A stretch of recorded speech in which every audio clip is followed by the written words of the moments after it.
All right. What it do? It's your girl Winged with the Breakdown Crew. I am here with my co-host and special guest. Eat a light man, Twitter person who loves battle rap. That's kind of it. Like, mm, Nothing special. I'm really not. I like to make that apparent every time. Like, mm, Deary, you're up.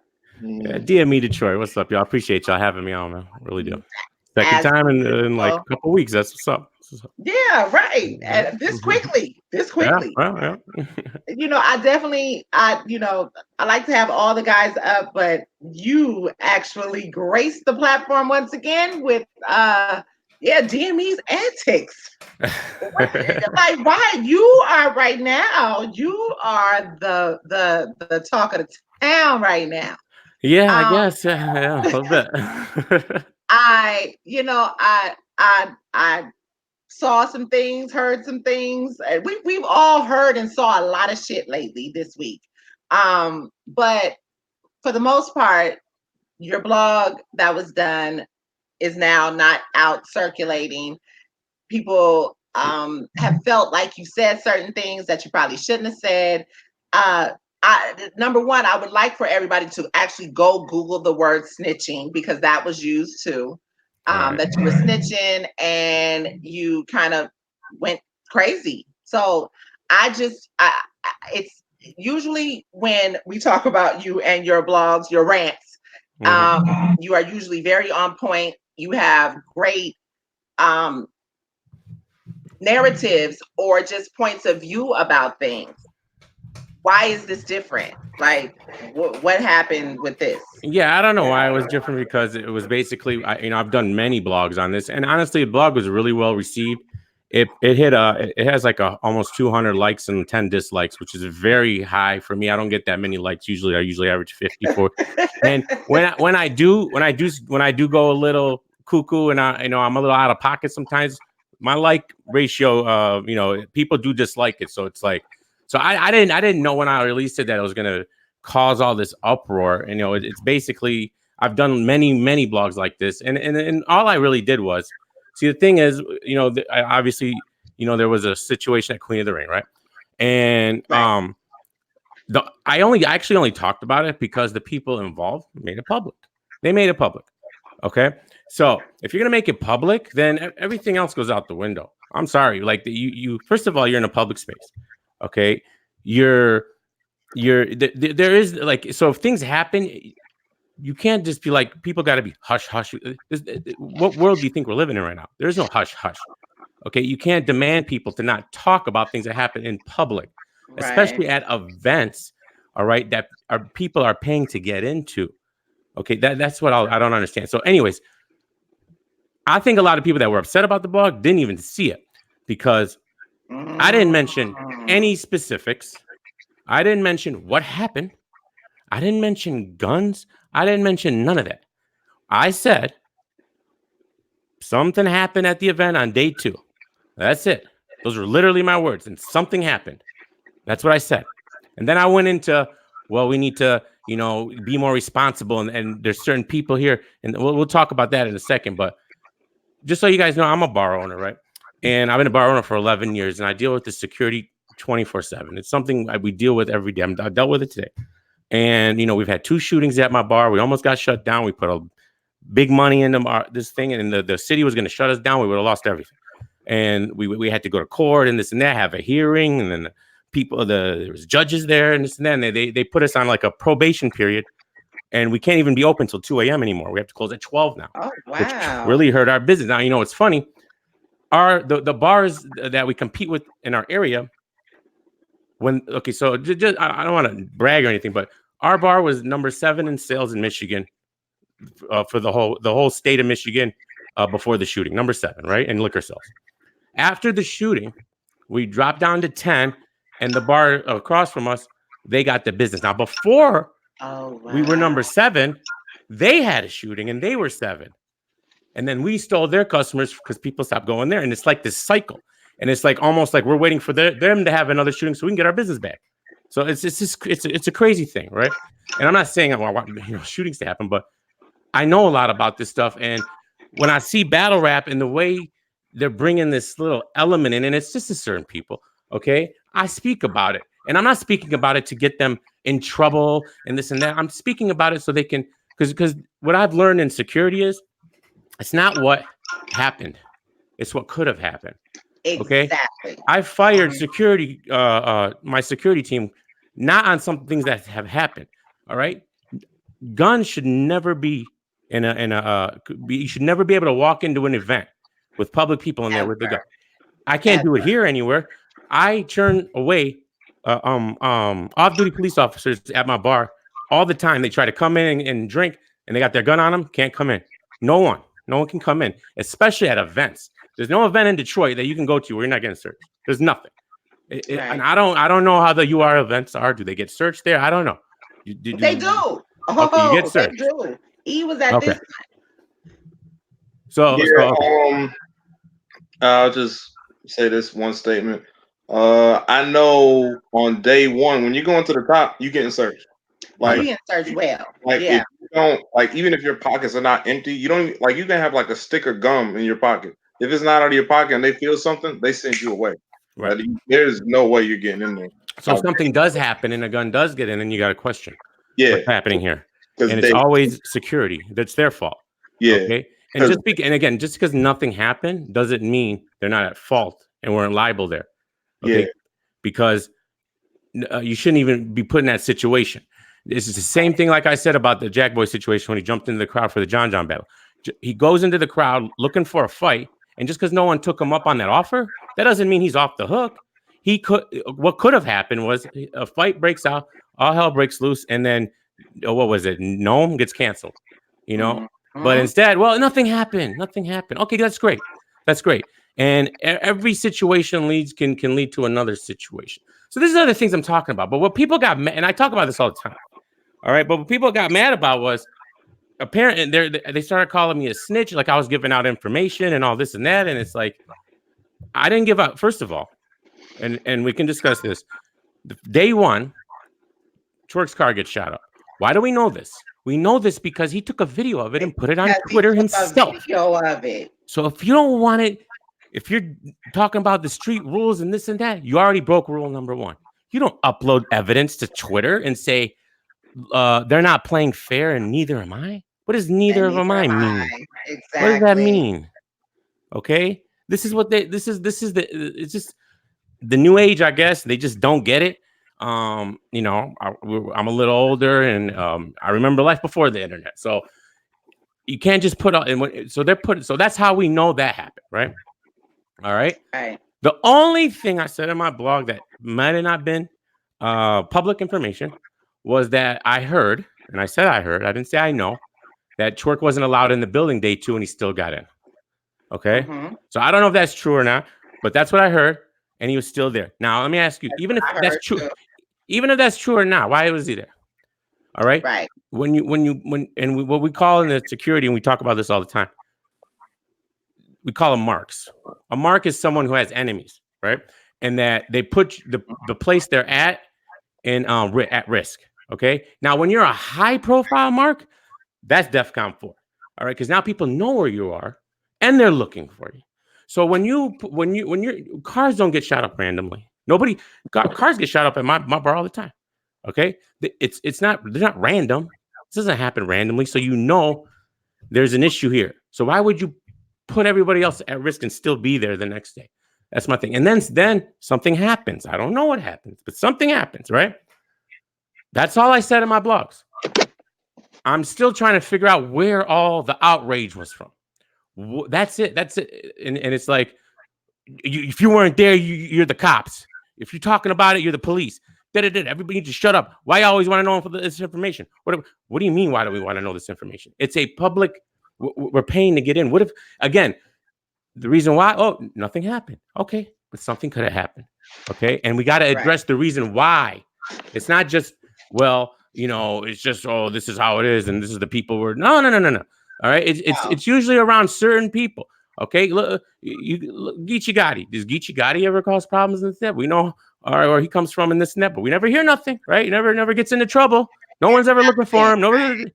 Okay, that you know, So, but people don't want to address it because they're close to the people that are involved, and and I understand it, and I got no problem with the people. Look, I like all these guys, man. I really do, and I got no problem with them. But the things that the way they attacked me publicly, and I never mentioned them, and now what they kind of what might have got them really mad was, when I said that the mainstream media is covering it up. And when I talk about them covering it up, first of all, let me get this straight. And look, one thing about me, I don't lie. All right. And if I say something, I mean it. If I meant that it was you, I would have told you that. I'm gonna tell you that. And I've talked about it all the time. When I say mainstream media, I'm talking about 50 Minutes of Fame, Hip Hop is Real, and Low Key Champion a little bit. Okay. They're the ones who have the most power in battle rap. All right. So when they talk about something, it actually means something. All right, it actually can move something, right? I've been screaming about this forever. Nobody even knows, right? I get a couple thousand views here and there. That's nothing in the grand scheme of things. So I wasn't talking about them, and I think they took that kind of way. But the way they acted afterwards was exactly what I was talking about. Okay, why are you talking about it? Like it's just this big. It's like this big thing, and it's like, first of all, you can't control what people are talking about. You can't stop people. When I hear people say, nobody better be talking about that, I cringe because it's like, what do you think? What do you think this is? First of all, you have no control of what's going to happen, and things are going to get out. People are going to talk. When my bar got shot, Twitter was in an uproar. Hashtag #bar7, shooting, brrr, and all these lies. And this, what are you going to do? I wasn't going to stop talking about it. Stop talking about it. Like it's just part of what it is.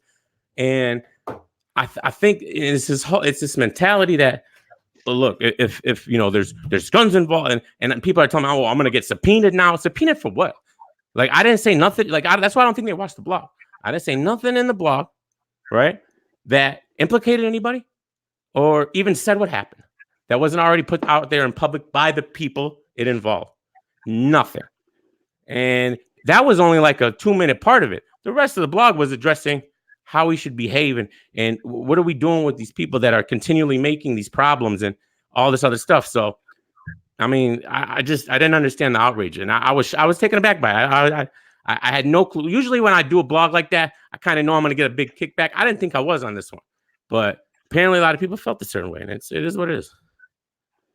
And since you said that, because I know that you can't be here too long, so I really just wanted to talk about that because, again, that was the second part that I feel like that part was completely overlooked, and everybody was in an uproar about what shouldn't have been said, how they felt as if you were referring to them or whatever the case may be. And I did want that to be, I wanted you to be able to get the opportunity to clear that up.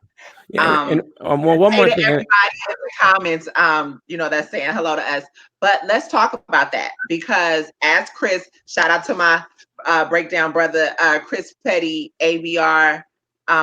Everybody should know Chris. But anyway, Chris makes a statement.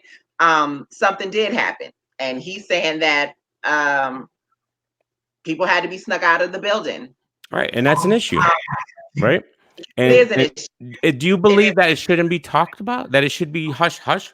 What's the point in that? Explain to me what the point in everyone being hush hush about it. Because again, I hate to.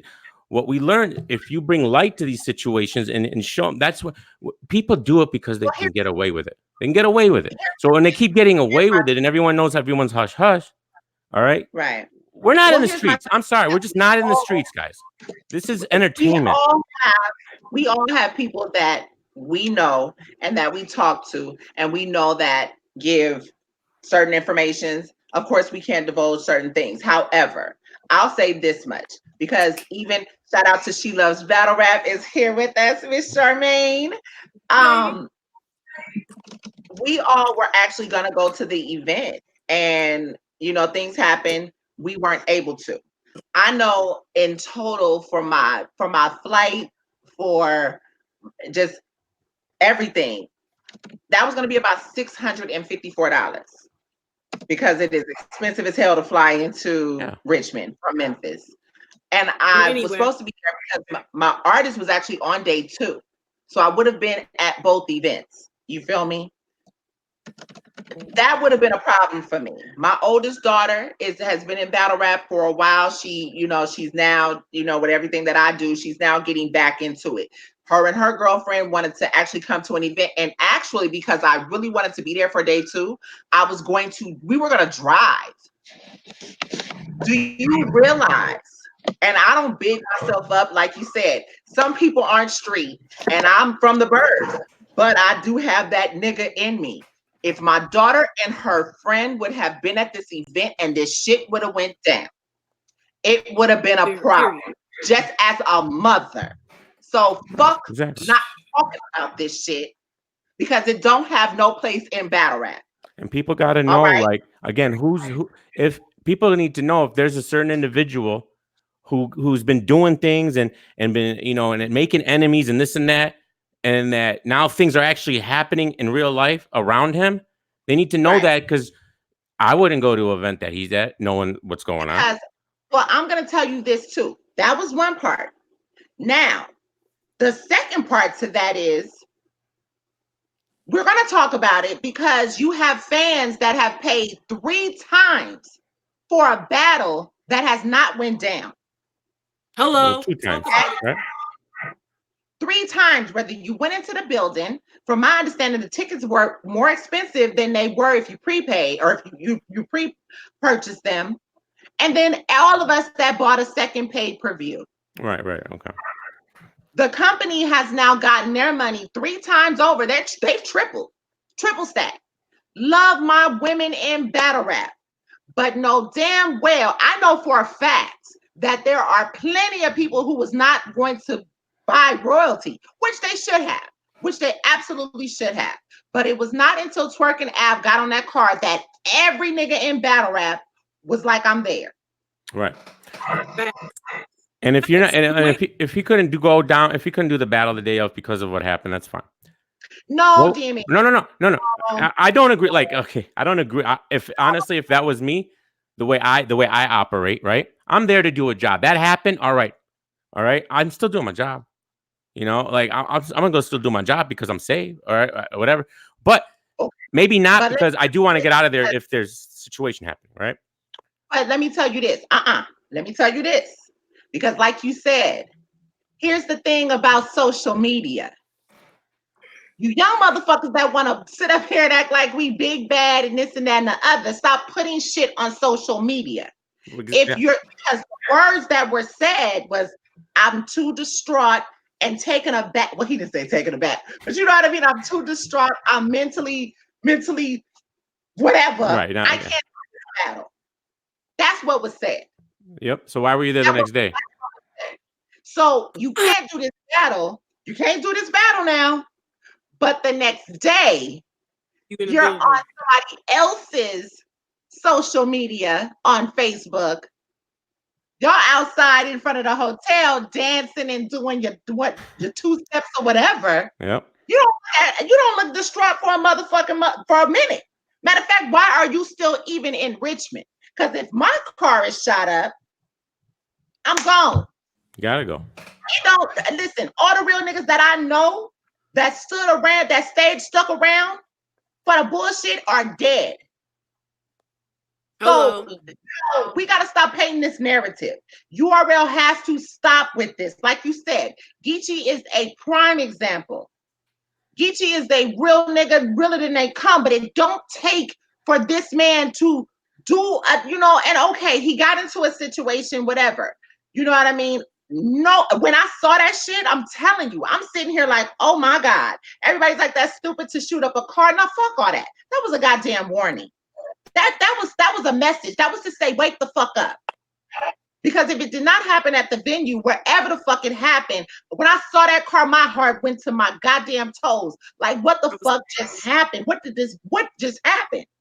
No, it doesn't take no speculation to know that this boy is in danger. Exactly, and the fact that he stayed there it's a complete no. Like, I don't know if he has a security. These guys, they move. They don't move like they're popular at all. Like, they don't like. And come on, Twerk has a D-list version of popularity, and when that happens, and people know where you are, you got to be smarter than that. And it's, I don't even care about that. You're putting other people's lives in danger when you stay there. Right. Okay. It's irresponsible. And this hush hush mentality that we have and this and that, and don't talk about it in public. I talk about it in public because it's the only thing that seems to work. And I'll give you a prime example. He's been recycling for 3 years. Okay. 3 years. I've been covering him recycling bars. Okay. I've been talking about it. Nobody else talking about it. A couple people here and there, but nobody really. I finally was able to put it in a video when he did it against Swave Sever, and it went on Twitter and it kind of went a little viral. And that's when it got to everybody and everybody started talking about it. And he finally addressed it. And then he even said, yeah, I recycle, but I haven't been getting caught. That's why I've been doing it. So I'm not going to do it anymore since I haven't been getting caught. But since I got caught, I'll stop. Okay. And this is one of the last things I want to touch on as far before you go. Then there was this narrative out here that I want to see Twork in jail. That is disgusting to even put that on me. Everything I've been saying and doing is the opposite of that. It's to keep him out of jail. Maybe he'll wake up. All right. I get messages all the time when I do those kind of videos. People like, man, you talking real shit. I've been, you're right. I've been kind of acting a little crazy. Maybe I shouldn't be doing that. And that one of those comments is worth all the hate in the world. All right. Right. So it's not about putting them in jail and this and that. It's to get them to realize, hey, maybe you're not realizing what's happening here, but all this stuff here, that don't matter. Okay. Because once one person dies, everything changes, like I learned at my bar.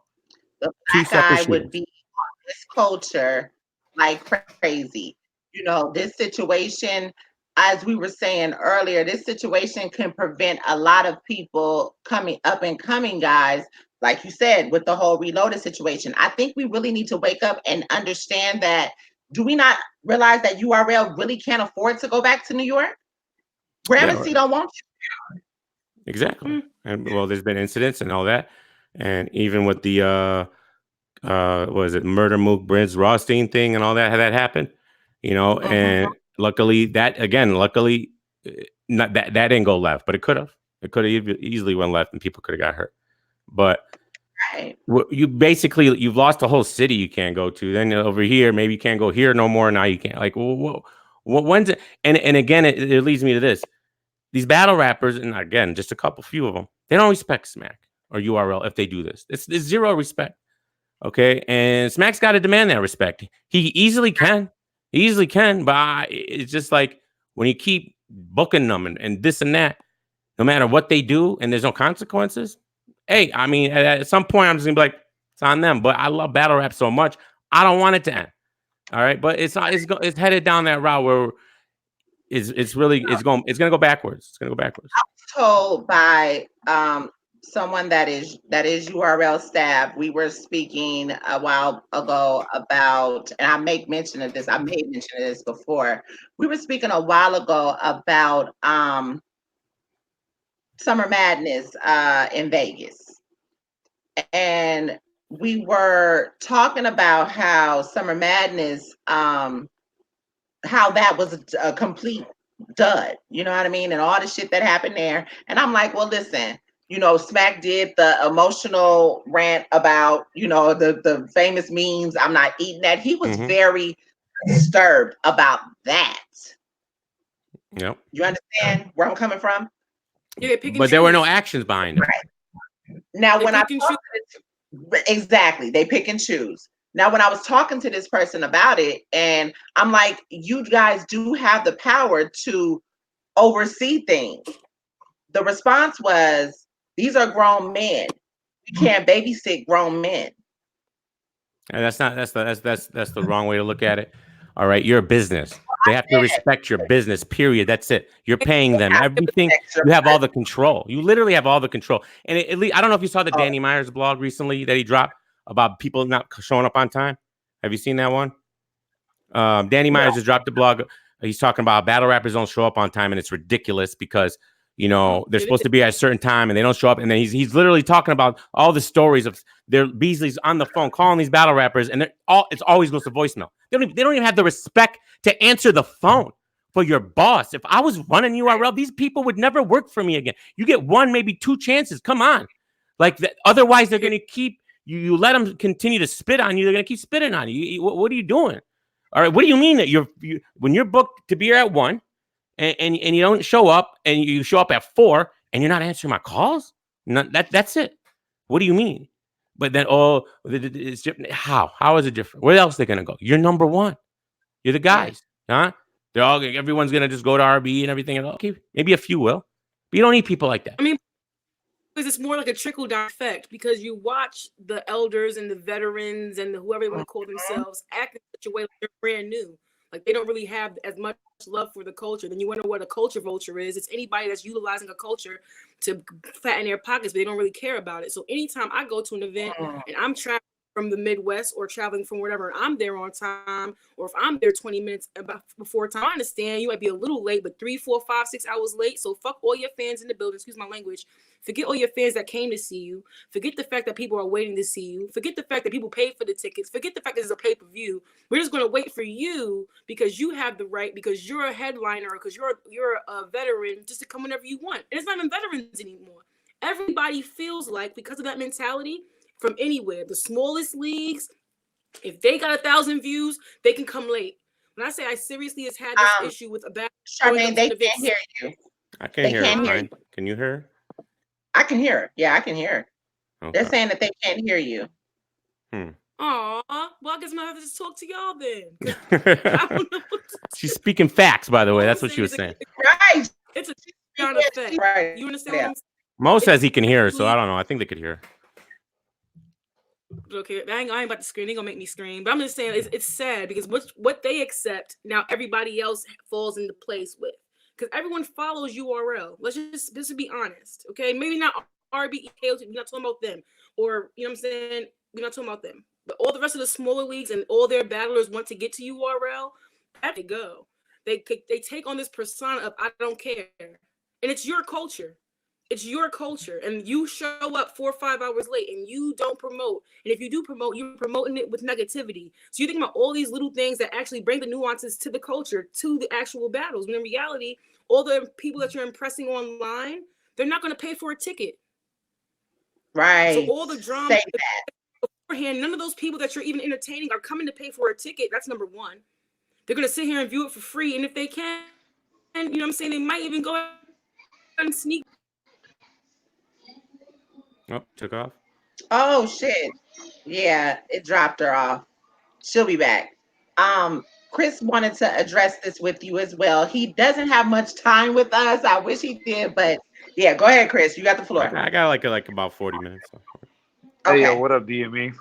What up, Chris? What's going on? Yo, hey, man, I didn't get to catch the blog because it was flagged before I got a chance to watch it, but I heard about it. This particular situation in regards to what happened this past weekend, first of all, the shots into the car, nobody was in it, right? Right. That was clear. That was clearly a warning. He's been told not to come back to VA by numerous people. Even after the Moon situation, he continued to go back and forth with people online, and clearly they were very serious about what they were talking about. The gun situation and just getting into a venue and things of that nature. I've been to these URL events. I've walked in 2 URL events with my gun. And that being said, people get certain when they're known. If you know somebody at the venue, there's different entrances in. There's, it's dap ups and keep it pushing and everything like that. Like, it's not a hard happen. There's been several events where that's a thing. I've been on camera with it. I caught a lot of flack for that because I had it very visible. And that I think that right there is the most dangerous, because when you know that you are now entrusted, people are now entrusting your lives with coming to your event.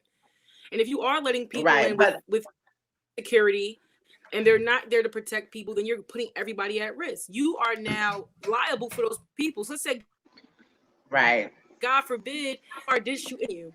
So now someone by accident, something ricocheted outside. Now, because it didn't happen inside, does it make anybody less responsible? I don't think so. Because if you're going to book an artist and you understand what's going on, then you have to understand all concepts of that. You just can't put your hands on one part of the situation and remove yourself from the rest. It doesn't work like that.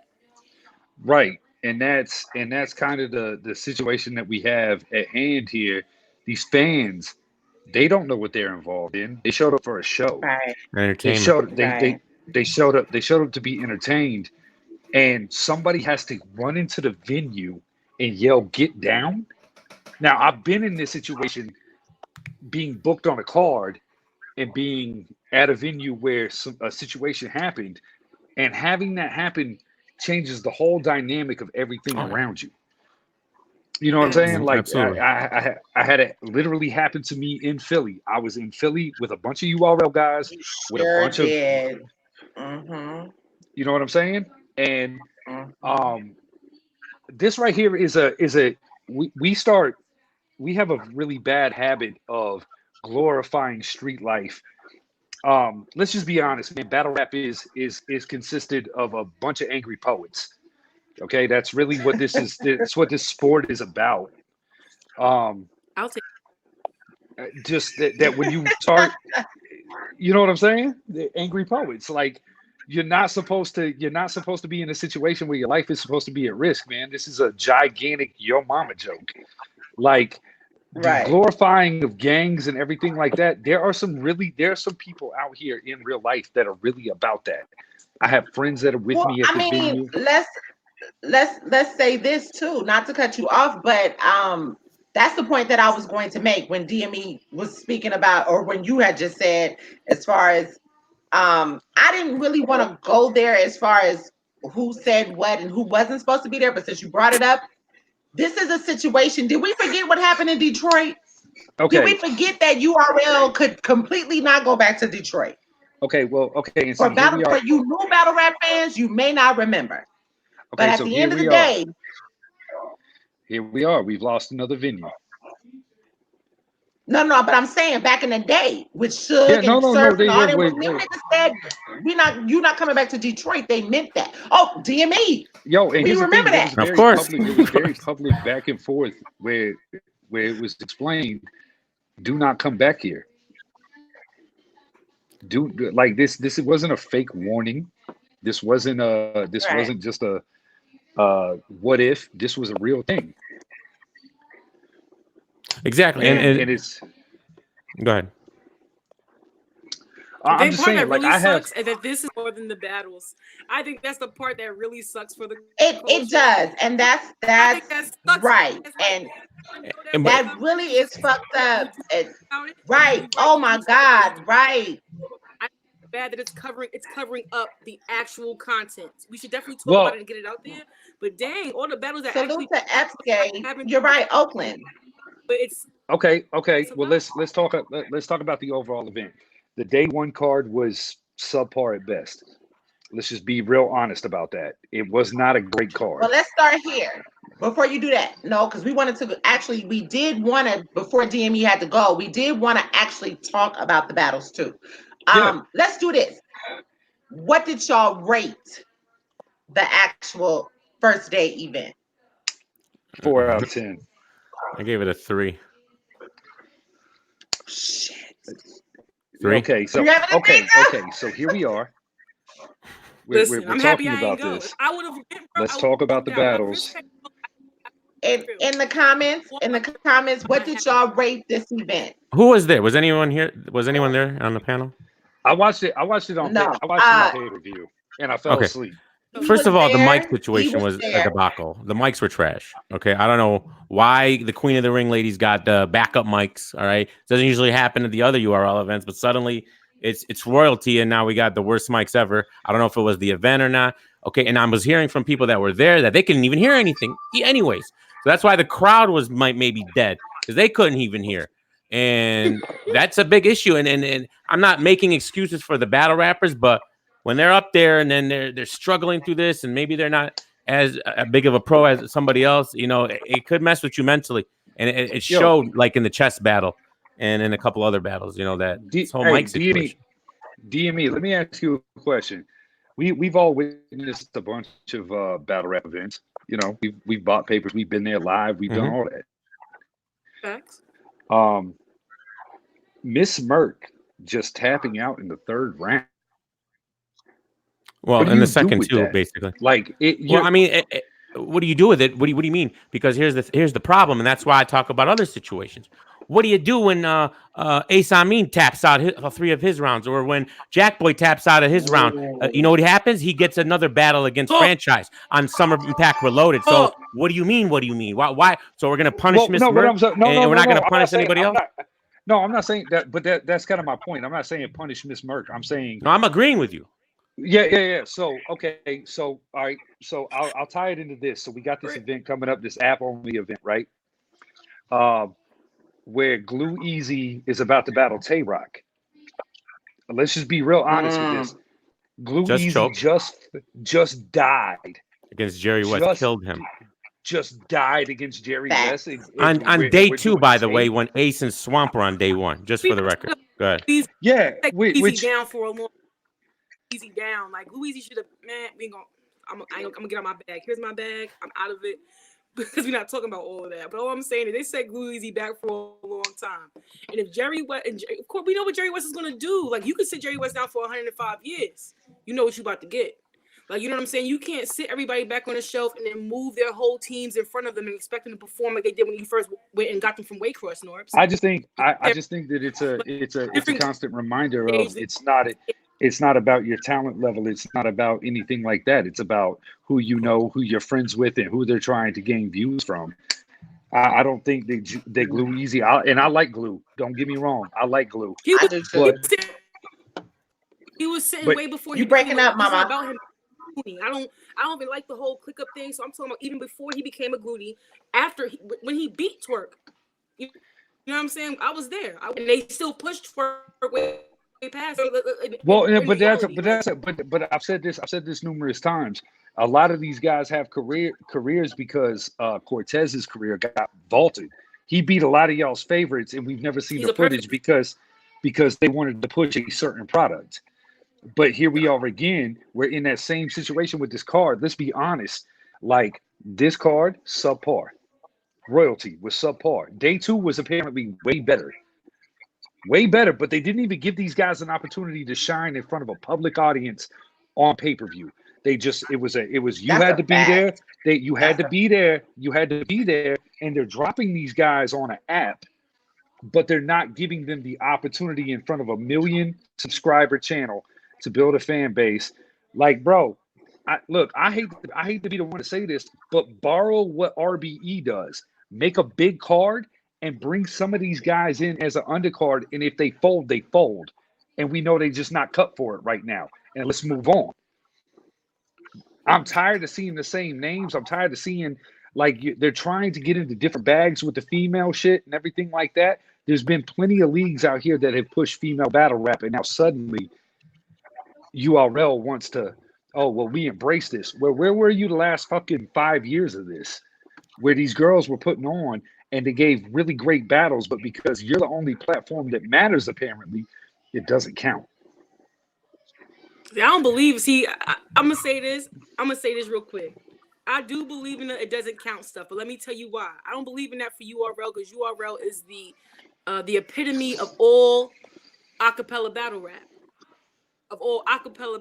Right? Okay. So since it's the epitome, I say that for acapella, I don't really see how when you do acapella, how nothing else matters. That's like saying, Chris Petty, you take an acapella battle, right? And you take it on the West Coast, and because it's not a big popping league, and you only gonna get 5,000 views, it don't matter that you died. Only to a stand does it not matter that you died. Number one, that goes on your resume. Like, I would tell you happily, you died, and that's really gonna see your next battle. I want to see what you're gonna have to do, and I know that you're awesome. You can continue to do what you do, but I'm still not gonna be like, oh my gosh, I want to see Chris battle live again. Nah, if I don't want to watch you live, I don't want to watch your battles on YouTube. I can't get a show from. No, I agree with that. I agree with that.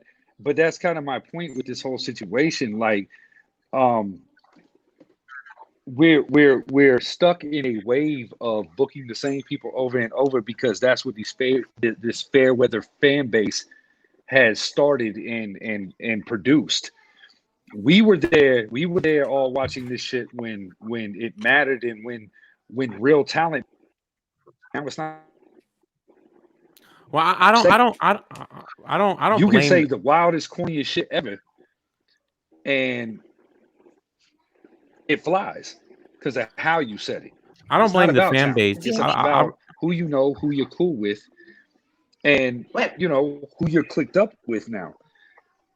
Yeah, and I don't blame the Chris- fan base. Chris, I who blame you more got? of the league because okay, they got fan like how many fans do they really have? Some of these guys. Okay, let's get real.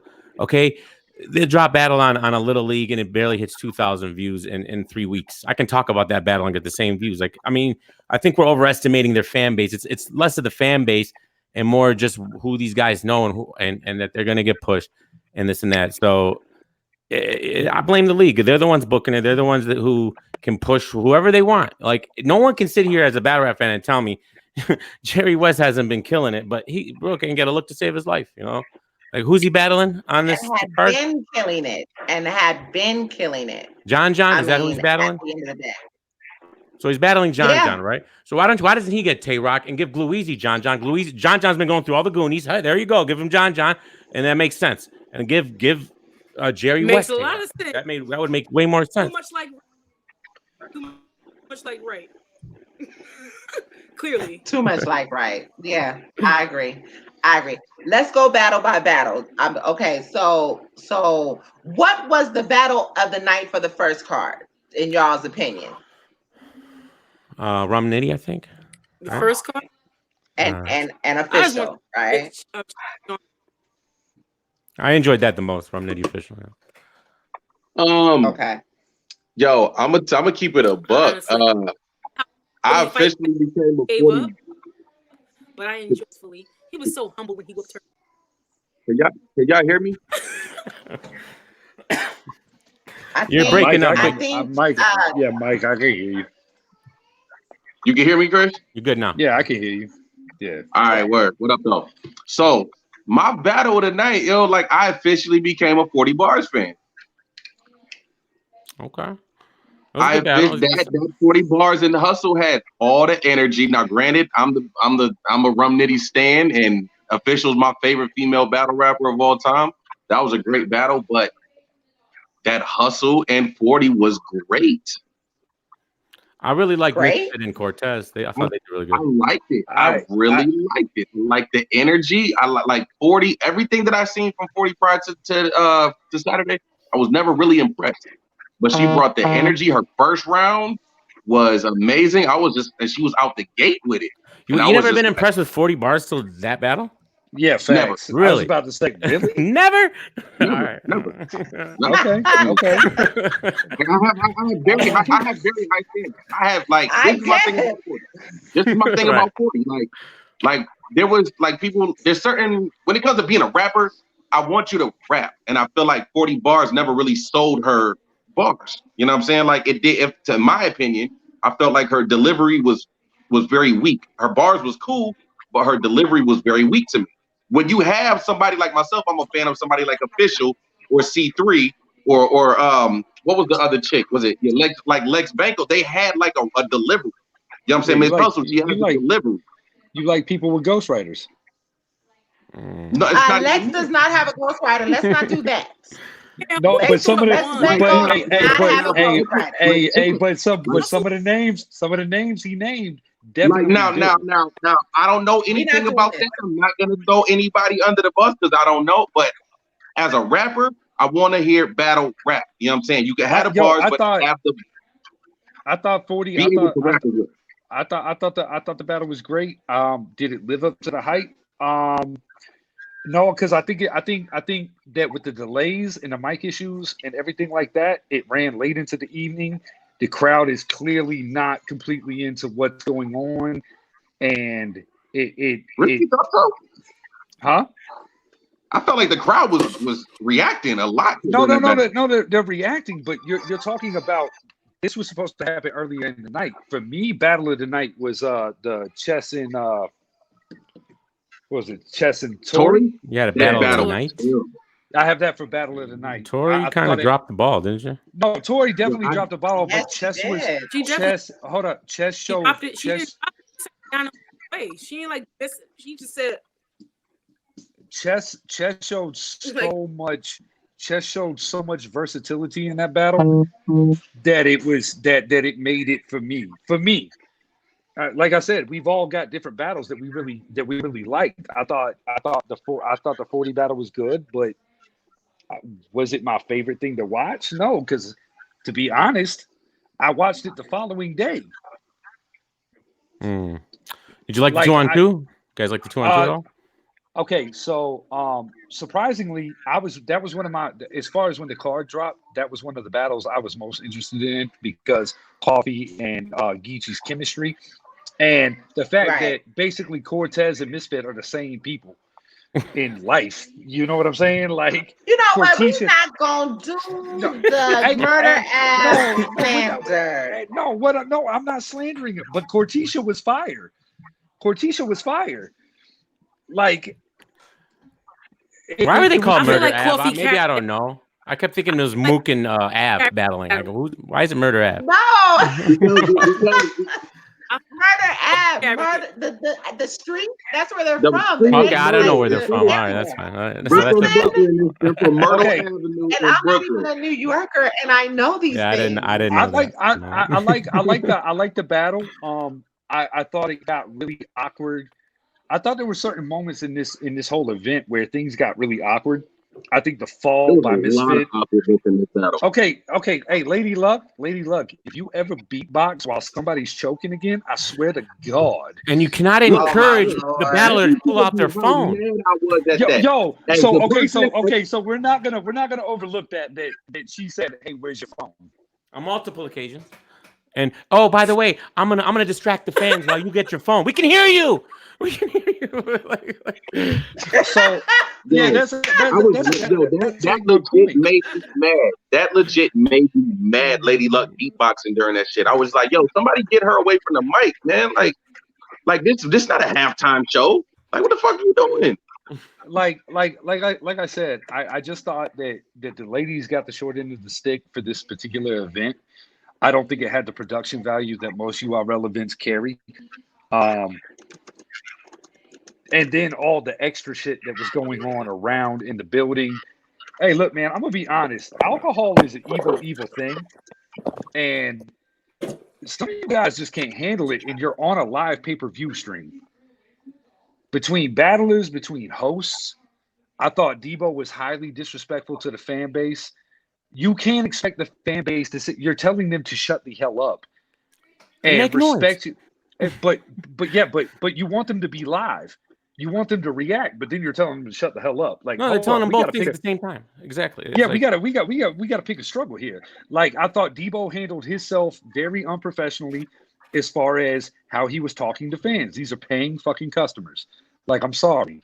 You cannot treat people like that. These are people that bought stage passes. These are people that spent hard-earned money to come to your event, and you had them waiting for 3 hours for the thing to start. I'm hearing there was no food for 2 Okay. hours. But And all this- a lot. Remember, we have to remember that this was a collab. This was a URL. This was a URL Queen of the Ring collab. But isn't the production And all if done you by ever been to a Avocado? Queen of the Ring event, Yeah, but Uh-huh. see, that's it, and that's my point. The production is done by What'd you say? Avocado. This was a URL event. Same production. Debo, Debo got to be a part of it, but this was still a URL production. Let's not play games. I didn't understand why it was a lack Oh, of quality okay. here, and it just showed. It showed, and it was weird. It was weird because did. if that was Now, no I 9, that agree. wouldn't have looked like that. You know, it's like got a And point. we've seen events, I'm and just we've seen playing devil's events. advocate, but y'all And definitely we, got a but point. okay, Wing, we've seen events at that same event, at that same venue, live, and it never looked that bad or sounded that bad. that's interesting. We've seen, I've been to the top event, the Survivor Series year before last, and it was definitely a better event than this one. Or as far as quality sound, things like that, it definitely was better. And so yeah. I was excited, yo, and I just want to state for everybody that's watching and everybody on this thing. The royalty card I actually got really excited for before Av and Twerk ever got announced for this card. I was a big fan of a lot of these matchups. I was intrigued by them. I will say, as a fan that was really looking forward to it, I was 100% let down. It just did not live up to what they advertised. And now we're hearing the battle's completely canceled. I think Av pretty much doesn't want to do it anymore. I think Av is. I think over somebody Definitely is not doing it anymore. So Yeah, but we that's pay not- like Wing said. How many times did we pay for this battle, and now we're not getting it? And it's just another long line of battles that Twerk's been involved in. The Danny Myers battle, this battle, that battle, and it's like and people act like I'm picking on him, and I'm doing. If it's the same person doing the same thing, what do you want from me? I can't be fake. I'm going to talk about it. Okay, sorry. If you don't like it, hey, there's other bloggers. DME, Twerk is my man. Yeah, I got a lot of love for Twerk. But at what point do you say, hey, he's kind of a danger to book? Like, and this is no disrespect, because like I said, Twerk is my man's. But you're putting fans in danger, you're putting battlers in danger, you're putting business in danger in the name of booking him right now, because clearly he's got some hot boy shit going on that he need to clear up. Anything within driving distance, anything within driving distance puts somebody at risk. And I have a security detail that works for me that actually watches battle rap and is a big fan of it. And I was talking to him about it, and I asked him, I was like, would you book, if you URL, would you book Twerk? He's like, absolutely not. That's crazy. He's like, they know they're bugging at this point, especially because he wouldn't look at the liability. It's got to be, like you said, he's a guy who's got enemies and he's high profile. That's the highest point of security you get. There's And let's keep in mind, this is one of the most boisterous guys in battle rap. He interacts with fans. He'll go back and forth with people on social media. You never know who you're really talking to behind these social media accounts. You could be talking to somebody that really is about that life, but trying to be funny on social media, and then you cross a certain line with them, and then bow. Now we got a real fucking problem. Wayne, what did I say to you the last time? I mean, Zeke White. That is I think you may have come in late. That's one of the points that we made. Go ahead. I'm sorry. Go ahead. Go ahead, Ray. We'll get back to the predictions in just a minute, but basically go ahead, because we got some of the crew is coming in late on Real Nigga Time. But go ahead. Go ahead, Ray. But me and you had this discussion over the phone. We had this discussion twice. And I said to you, he's becoming a liability. Like, as popular as Twerk is, when is enough is enough. You see what the UFC is trying to do with Conor McGregor. They're trying to hurry up and get all the fights they can that he's under contract out so they can let him go. They don't want to deal with it no matter how popular he is. The same thing with Tito Ortiz. The same thing with Antonio Brown. The same thing with all of these people that have all of this talent. Sooner or later, these leagues, when is enough is enough. And for me, it's like URL is, to me, it's going to take something, knock on wood, something tragic to happen before somebody finally say, okay, enough is enough. We got to stop this now. Like, you're making everything a liability. We can't book you no more. And I'm not, again, like DMU said, it's not to beat up on this dude, but it's like, all of a sudden, you big Pyru blood Twerk and all of this other kind of extra stuff and walking around with pistols, and it's just it's too much. It's too much. My thing is this: we're all here to be entertained. We're not here to find out who's the realest person on the planet. And can I address Gordon? I'm gonna stop you right there for just a minute. And DME, you can go in, but before y'all do this, let me do this. There was a question that I want y'all to address. And shout out to Gordon Gecko. I believe it's Gecko. Your name is, I'm trying to put your comment up on the screen. Yeah, I just saw it. He made a comment and said, okay, can't have it both ways. We want battlers to be real, and we can't have it both ways. Can't have it Who both said ways. that? You can't have it. Go ahead, DME. Listen, real people don't put innocent lives in danger. That's it.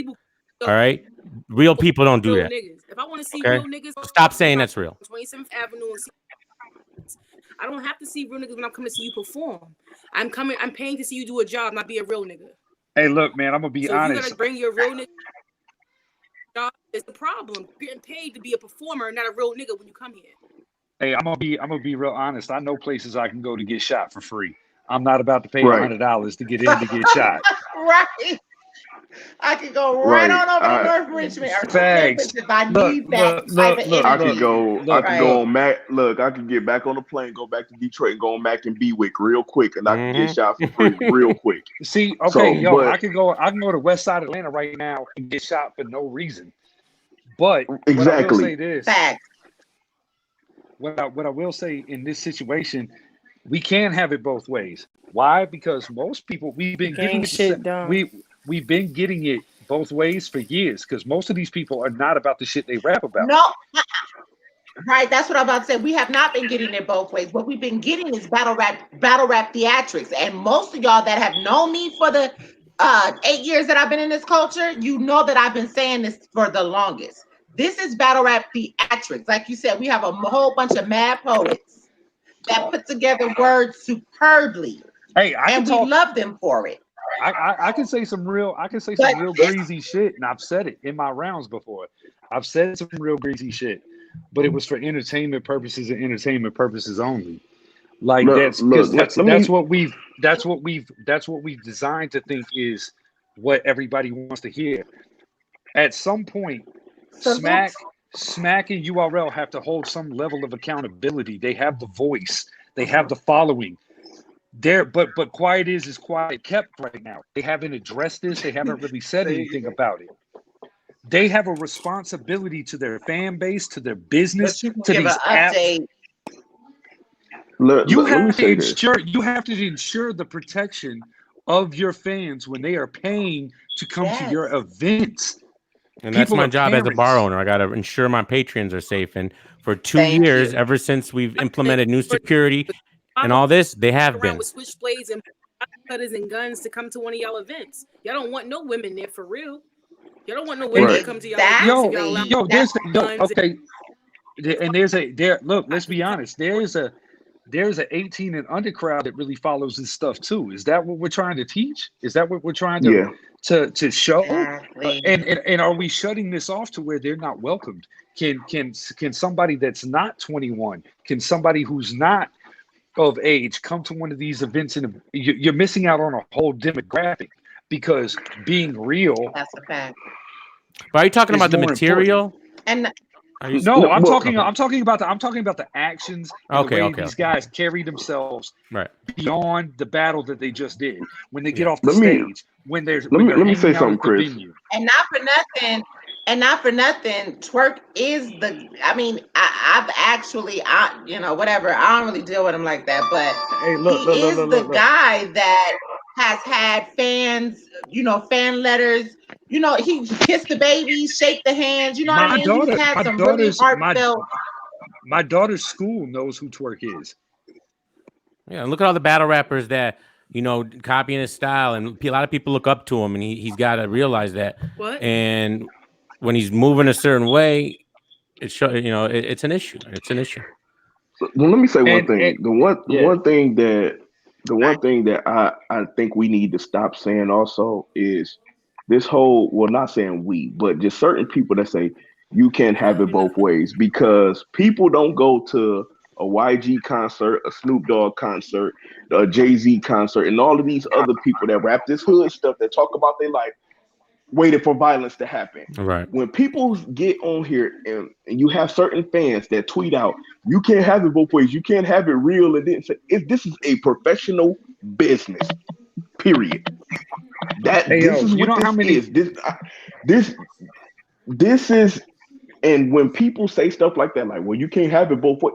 Come on, man. This ain't like how it was back in the day when people were just battling for free to get exposure, to get a record deal. No, it's actually people that are making money off of this. This is a business now.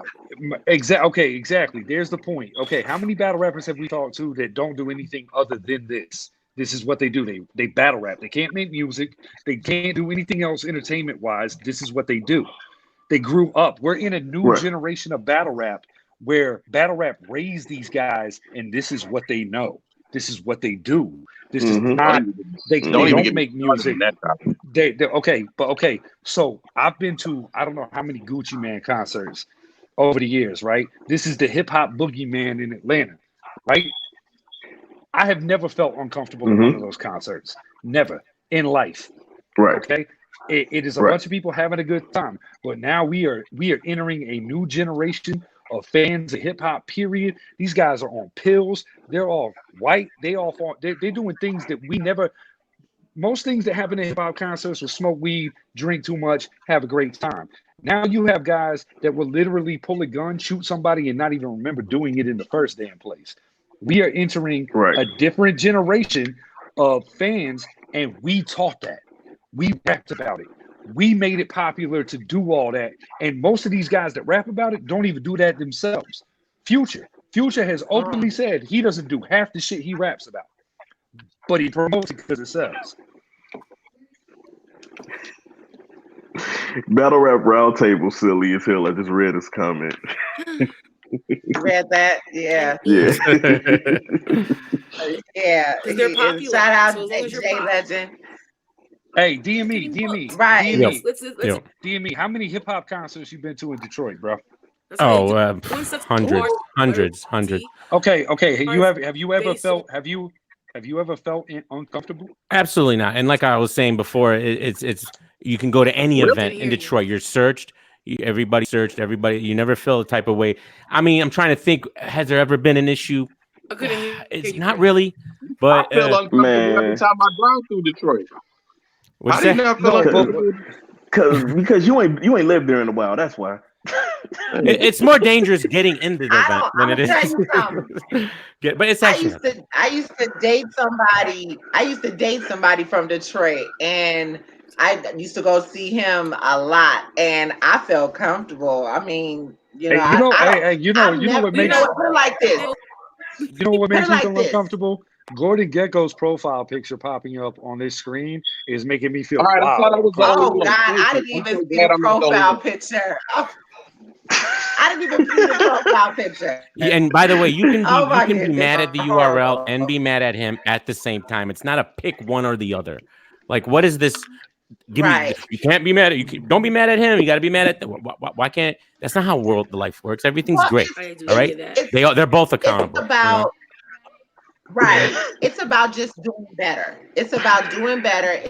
It's Hey, about my you man know, got like the Look, some my of the man hey, got the guys shirt have all said. just tucked in and shit. Just Hey, look. what let is me- that? Hey, look. His I'm ass. about to do Wayne. this.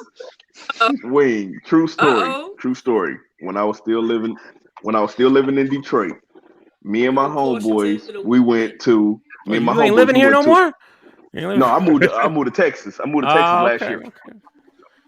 Better weather. Yeah, better weather. When me and my boys, we went to a Tech Nine concert. Oh, We read shout it out to out. Tech Nine. Okay. We read it out, blooded out, everything. We seen some Crips right over there. That whole night, we ain't worried about nothing. Because we knew we was going in there to have a good time. And one of the dudes he walked up to us, he was like, "Look, man." He was like, "We about to go in this concert. I It's wish I could truce hear right now." I everybody said, "Man, talking. same I thing to can't. you." Can you hear me now? I hear you loud Can and you hear me clear. now? I hear everybody. I don't know. Okay. Yeah, I hear everybody. But Hey, DME, it was do like, me a you know, favor. we shook it up and it was truce and we went in there, we had a good time. To get back to what Chris has said, the DME has said, dude, don't nobody go to these concerts or go to these places thinking we're going to be in danger. They go to be entertained and have a good time. Regardless of, Shit, I they're don't know selling about an that. image, regardless of if they're selling an image or anything like that, I can't nobody's hear him, going there so thinking, I really don't know I about. might get shot. You can sell. Look, man. Here's the thing. We have plenty of rappers in history that have sold an image without getting people harmed or having them feel like they're in danger when they go to the concerts or go to their events. Okay. I'm a big Let me tell YG you. fan. I'm a No. big YG fan. I've been Let to me several tell of his you. concerts before he got really popping, and I can say this: it's a lot of love in the building. Everybody's having a good time. Nobody's tripping on nothing. I get it. He's very big blood, Sue, all that and everything like that. But I've been standing next to Crips that were there at the show because they appreciate the man's talent. Right. Now, if you can put Bloods and Crips in one building to enjoy entertainment, why is it that as a battle rap culture, we cannot go into a venue without trying to be the toughest man in the motherfucking room?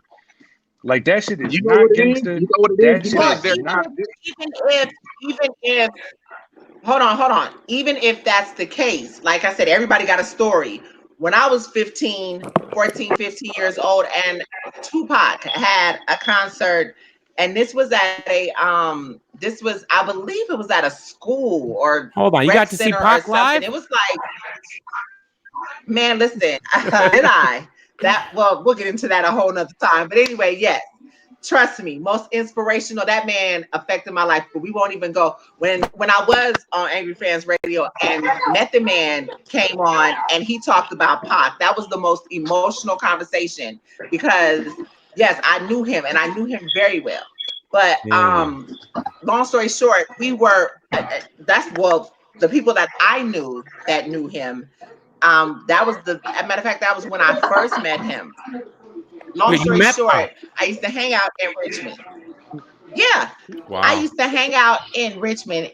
For anybody who's from the Bay Area, you know that North Richmond back in the 90s was not the place that you hung out. Anyway. It still barely is. It was, It's still barely the place to hang out. No, it's definitely not. It's definitely not. But you have parts of Richmond that was funking with each other at the time. And you had all of these people at this concert. But the point of the matter is that the security was so beefed up because Richmond was hot back then. Like everybody was beefing. You still did not have no bullshit happen. What year was that? What I'm saying? Listen, I ain't for still age. God damn it! No. I'm trying to figure out what Pac you saw. Like what like was it After Me Against the World? I get what you're saying. Oh no, this was. Do you remember Trapped? Of course. When so Tupacalypse Now era, 91. Right after. Okay. Wow. Okay. Yeah, this was. Yeah. Because remember he had that incident in Oakland with the gun and all that. So. Yeah. Hey, real quick, because I got to. You know what this was that. Hey, DME, you remember when Pac got caught up in Lansing? Got caught up in Lansing. Vaguely, yeah, I do remember something about it. What had happened? No, he had got in trouble for hitting somebody with a bat. Yep. Oh yeah. I do remember that.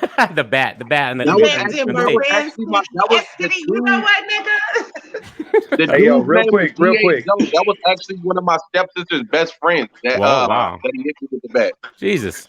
Real quick. I gotta jump off. But I want to say this.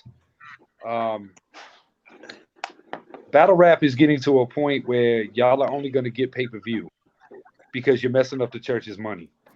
Okay? So I need everybody to get it together.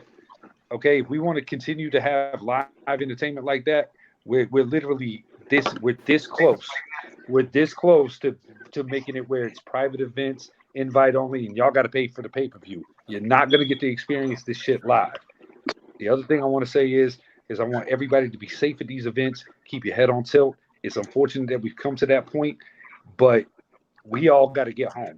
All of us are parents. All of us have siblings and things like that matter. This culture was never meant to get to this level. The battle rap culture was one of the purest essence of people of every color coming together to appreciate what we know as hip hop. I think it's a fucking shame that this is the point that we've come to. And we need to get it. We got to get it back together and re-regulate what's going on in our own culture because they're going to take it away from us. Hip hop police is real, and this shit is some bullshit. But salute to each and every one of y'all. Respect. Hey, DME, for what it's worth, bro. I think you're doing a hell of a job. Keep doing your thing, despite what the outside world might think. Everybody's entitled to their own opinion, and everybody got a voice, man. Wing. I love you. You already know that. Salute. All right, love is love, bro. I appreciate you for coming on too. Felt like old times. Can we say that it is? Can we just say this? It's a small minority, is it not? That's causing a lot of the problems. So, but the problem is they're the most high profile. So it's not like an issue that can't be, fixed, but it doesn't seem like they want to fix it, because like my girl always tells me, actions speak louder than words, and you can talk all you want, but you're not doing nothing. I don't care what you're saying. And that's really all they do, say stuff. I believe we're Right. in the era of the bag, and fans will just allow anything, though, is what I feel. It's like you want to be able, you should very well be taking accountability. And when you choose not to take that accountability, this is what happens. Hopefully people will, more media will start to speak about certain things. And again, it does not have to be about snitching. I'm just really looking for a word to say. It really doesn't have to be about snitching. It doesn't have to be about talking completely about situations. It can just be about accountability. We do, like, as media, are required to do that. What I was going to say earlier, because I really want to get into these predictions and stay on these predictions because nobody's talking about them like that. You mean recap? And recap. I feel like it's right, recaps. Nobody's really recapping them. I mean, we're saying things here and there. We're talking about outfits, which I know you men will do, but I really want to get into them and at least give the event as a whole some collective criticism or whatever. Outfits. Yeah. So we kind of got into, what we liked, what we disliked, the sound quality, all of that. Go ahead. Oh, battle rap part. I just think it's when we watch battles, we watch it from person. There used to be a time when you watch it for both people to come and do their thing. Now I know this is off topic of all situations being talked about, but it'll rap. Like, don't we just want to see classics? I'm at the point where I think I've incorporated enough time where I don't want to see nothing but classics. And Yeah, I agree. I mean, we could right now in this chat can put together a 7 battle card, 3 rounds, 2-minute rounds, classics. Right now, there's no doubt in my mind. But people don't want classics; they want controversy and popularity. You ain't lied one bit. And moment. Let reality, like social media and popularity, take over battle rap was. Battle rap, like the epitome of the lyricist, the most engaging, the most confident of MCs. Now you have like this mediocre type of, as long as I get popular, I'm getting booked. Like, as long as I get popular, or as long as I have booked. that moment, as long as I have that powerful moment that everybody can remember, I'll keep getting booked. Yeah, there's no middle. Happening. This was happening with people like Charlie Clips that would only come with 2 rounds for 3 years. With Miss Jersey in rounds way before with the twerks and all of that. So we talk about. I talk about everybody. If I'm not gonna talk about it, I'm gonna talk about everybody. I ain't gonna leave nobody out. So it's the vet's fault. Let's just let the vet's fault. If the vets never for 4 years in between like 2008 and 2012 didn't get super lazy, then we wouldn't have all these lazy ass pins coming next. Because coming next, wouldn't they? Okay, I have to live up to this standard. No, I cannot come to this battle. They're gonna still book me. I can 2 rounds. Charlie Clip is still gonna book me. I can come with antics, daylight. They're still gonna book me. I can come with the whole battle fight in Queen of the Ring, and they're still gonna book me. So you know, all the variables get taken out. Back in the day, punch to the face will get you kicked out of fucking battle rap. Now you can literally drag somebody's family, mother, cousins, brothers, fight them at the show up, duck 3 other battlers, pause out on 4 other leagues, and still get a fucking main event card. Huh? Yep. Well, and I made a post about this, and I said that earlier that Math and Diz, did we forget that Math and Diz got banned for a year? Think about that. Think about that. That what happened to Math and Diz, all right, for what happened there. And then what's happening now where you get rewarded. That's why I blame the league. Especially like the Jack Boy situation. Jack Boy literally pulled a Ron Artest. A meltdown, a Ron Artest could have caused a riot. All right, and then runs off stage. Doesn't rap his third. Runs off stage. We don't get to hear John's third. All right, so we have to miss that now. Right. Oh, you know what? We're gonna give you a franchise on Summer Impact Reloaded, which 99.99% of all battle rappers will never get to see that stage, and that's a shame. All right, and that's why I had a problem with it. And shout out to the Block Captain and DG because they didn't, because of the fuckery on Sunday, they didn't even get to finish their battle. DG got 2 rounds off, and Easy only got 1. We're hearing that was fire until then. And they both been busting their ass to get to that fucking opportunity. Right. Yeah, and they came prepared, and you can't even put that battle out. How do you put it out? I mean, you can put it out as a 1-rounder, but they came prepared for 3 rounds. So how do you just put that? You can't do anything for them now. You can adjust and allow them, give them bigger plates or whatever, but they was prepared. That's the thing about it. And that's why I guess I'm so furious, because as a battler, I'm not a battler, but I manage battlers. You know what I mean? To have and I'm gonna tell you, you got to look at it as a mainstream performer. When you go to different states, countries, cities, you curtail that performance to that crowd. You feel me? Battle rappers at least most battle rappers do the same thing. So this man did his 3 rounds for Miami, but because he came to VA and he's from VA, he curtailed he basically he didn't write everything over, but changed things to basically engage that crowd in Virginia. So you added 2 and you didn't get additional pay for it. That's a fact. Easy and them didn't get paid. They didn't get paid? No. Why not? Oh, maybe I should have said that, but because it was day 2. Oh shit! And you can't even edit that shit. Oh my lord. Well, oh my god. Anyway, can I address Gordon again, because he seems to be triggering me with all his comments? But what he's go ahead. Real quick, he said that Goods punched Jims and Tay-Rock 2 months later. Here's the difference. Look how Goods reacted afterwards. He actually went on a blog and apologized and felt remorse. That's the difference here. The guys doing it, they don't give a fuck.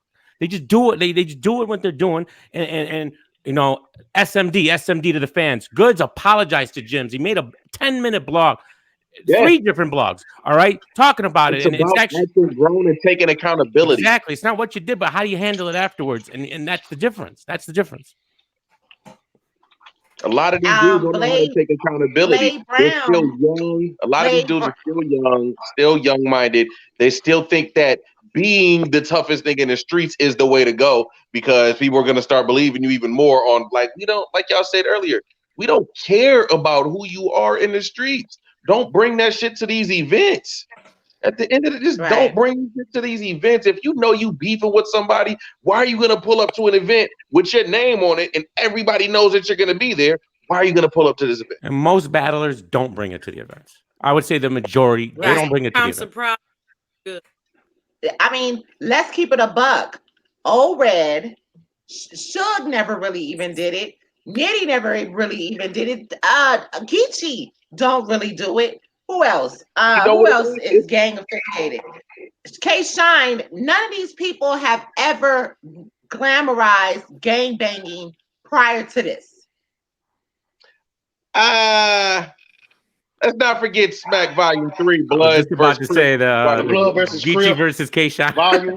Blood versus Crip. That was in the battle, though. It was in the battle. It wasn't a Smack Volume. That was a Blood versus Crip Volume. It was. Right, because I'm saying. But no. What I'm saying is, No. What I'm saying is before now. Oh, before now, right, Before right. years ago, they wasn't doing that. It was just They be weren't hot doing headed that. sometimes, K It Shine. was kind of like it wasn't cool But to he was do just it. yeah. Like it wasn't cool Wait, to do hold it. on. It Like, I wasn't. just came in to rap. It Gordon wasn't. Gekko just said that Goods didn't apologize to Jim. Of course Goods he made did. a whole blog Oh, saying yeah, that he he did. talked to Jim. Right. did. He definitely apologized to him. Yeah, he Absolutely sure did. And put He your did. shirt on in your picture, Gordon Gekko. Shit. You know what? He definitely did. But I'm just saying, ultimately, y'all, you know what? Shout out to y'all because everybody that's tuning in, go to our YouTube page. And I actually had a show with B Dot, Jack Boy, and Don Nino. Salute to them. Shout out to About Don gang Nino and culture B-Dot. and about gang culture in the culture. B Dot's another one, right? You know, yeah, he exactly Mhm. another one, right? You had California, the Cali gang organization members, because they call themselves members. They don't call themselves gangbangers, actually. They seem to be the most well behaved. Really good show. Right. Right. The We Cali had a guys, really yeah. good show. We had a really, really good show. Being from California, I just, I'm from Northern California though. But we were able to experience certain things. You know what I mean? So I just felt like I'm really tired of the fashionable gangbanger. Like, I really am tired of that shit.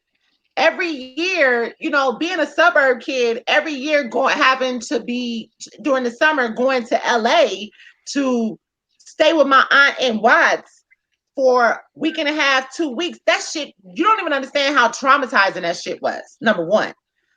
It's fucking crazy. You know Especially, what I mean? especially during that time. Especially during that time that you was out there. Right. At Like, peak people don't understand. gangbang season. I had, you know what I mean? I'm again, being from Northern California, I love the Raiders. Still do not hate no Raider slander. I love the Raiders. I used to love the Cowboys. I love Duke. I love the Devil. I love the Astros. I come from a sports family. The point that I'm making, all of these colors are significant in LA. the gang culture in LA. Wearing Adidas with fat laces, that's significant to the gang culture in LA. Blue, orange, and white.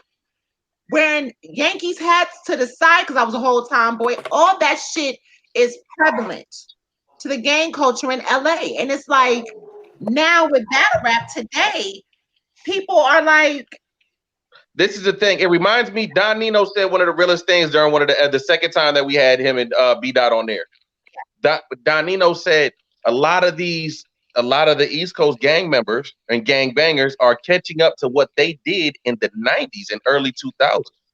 Like, now their mindset is completely like what they're doing now is what they did in Cali on the West, you know what I'm saying, during like the 80s, 90s, early 2000s. It's not like that no more. So they're literally catching up to what they used to do. So now, you know what I'm saying, you see all of these younger gang members twerking and all of them. All of a sudden it's, bang, nigga, Pyru, blood gang. Like, you don't see this shit anymore. You know what I'm saying? You don't see that from the Cali. And the only time you ever seen Nitty ever throw up something is when somebody called him out about being a Crip. Outside of that, Nitty doesn't throw up Crip in the middle of his battles. Geechee doesn't do it unless somebody. Wait, Nitty does. What do you mean? He does all the time. No. I'm saying Nitty doesn't do it unless somebody questions him about. Oh, okay. I just jumped in. Yeah. And he do the other stuff, but yeah, he do the other extra stuff. Okay, yeah. Kush Boy Smart T99. We know that we can see all the comments from and questions from everywhere. We've already talked about Goods punching Gems and answered that. But yeah, we can see the comments from all of the everywhere that it's look at battle rap trap. Huh? Oh, what it do? Battle rap trap is in the comments. DI the Henny Man. Yeah. He is in the comments. He said Didn't he he agreed. just Great drop the dialogue. awards today?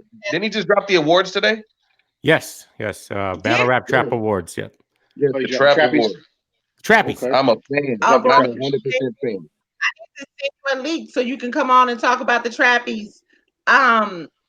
Okay, he says that I agree with some points, disagree with some, but agree or disagree. It's important for these. Come on now. Okay, wait.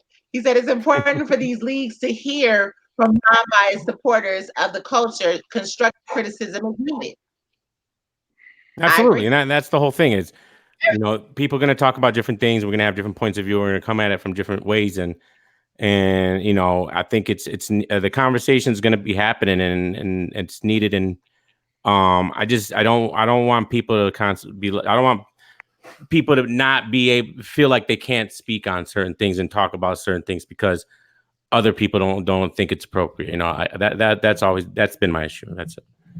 So, but I do gotta go in like 2 minutes. So, hey, DME, I need you to do me a favor, bro. Yep.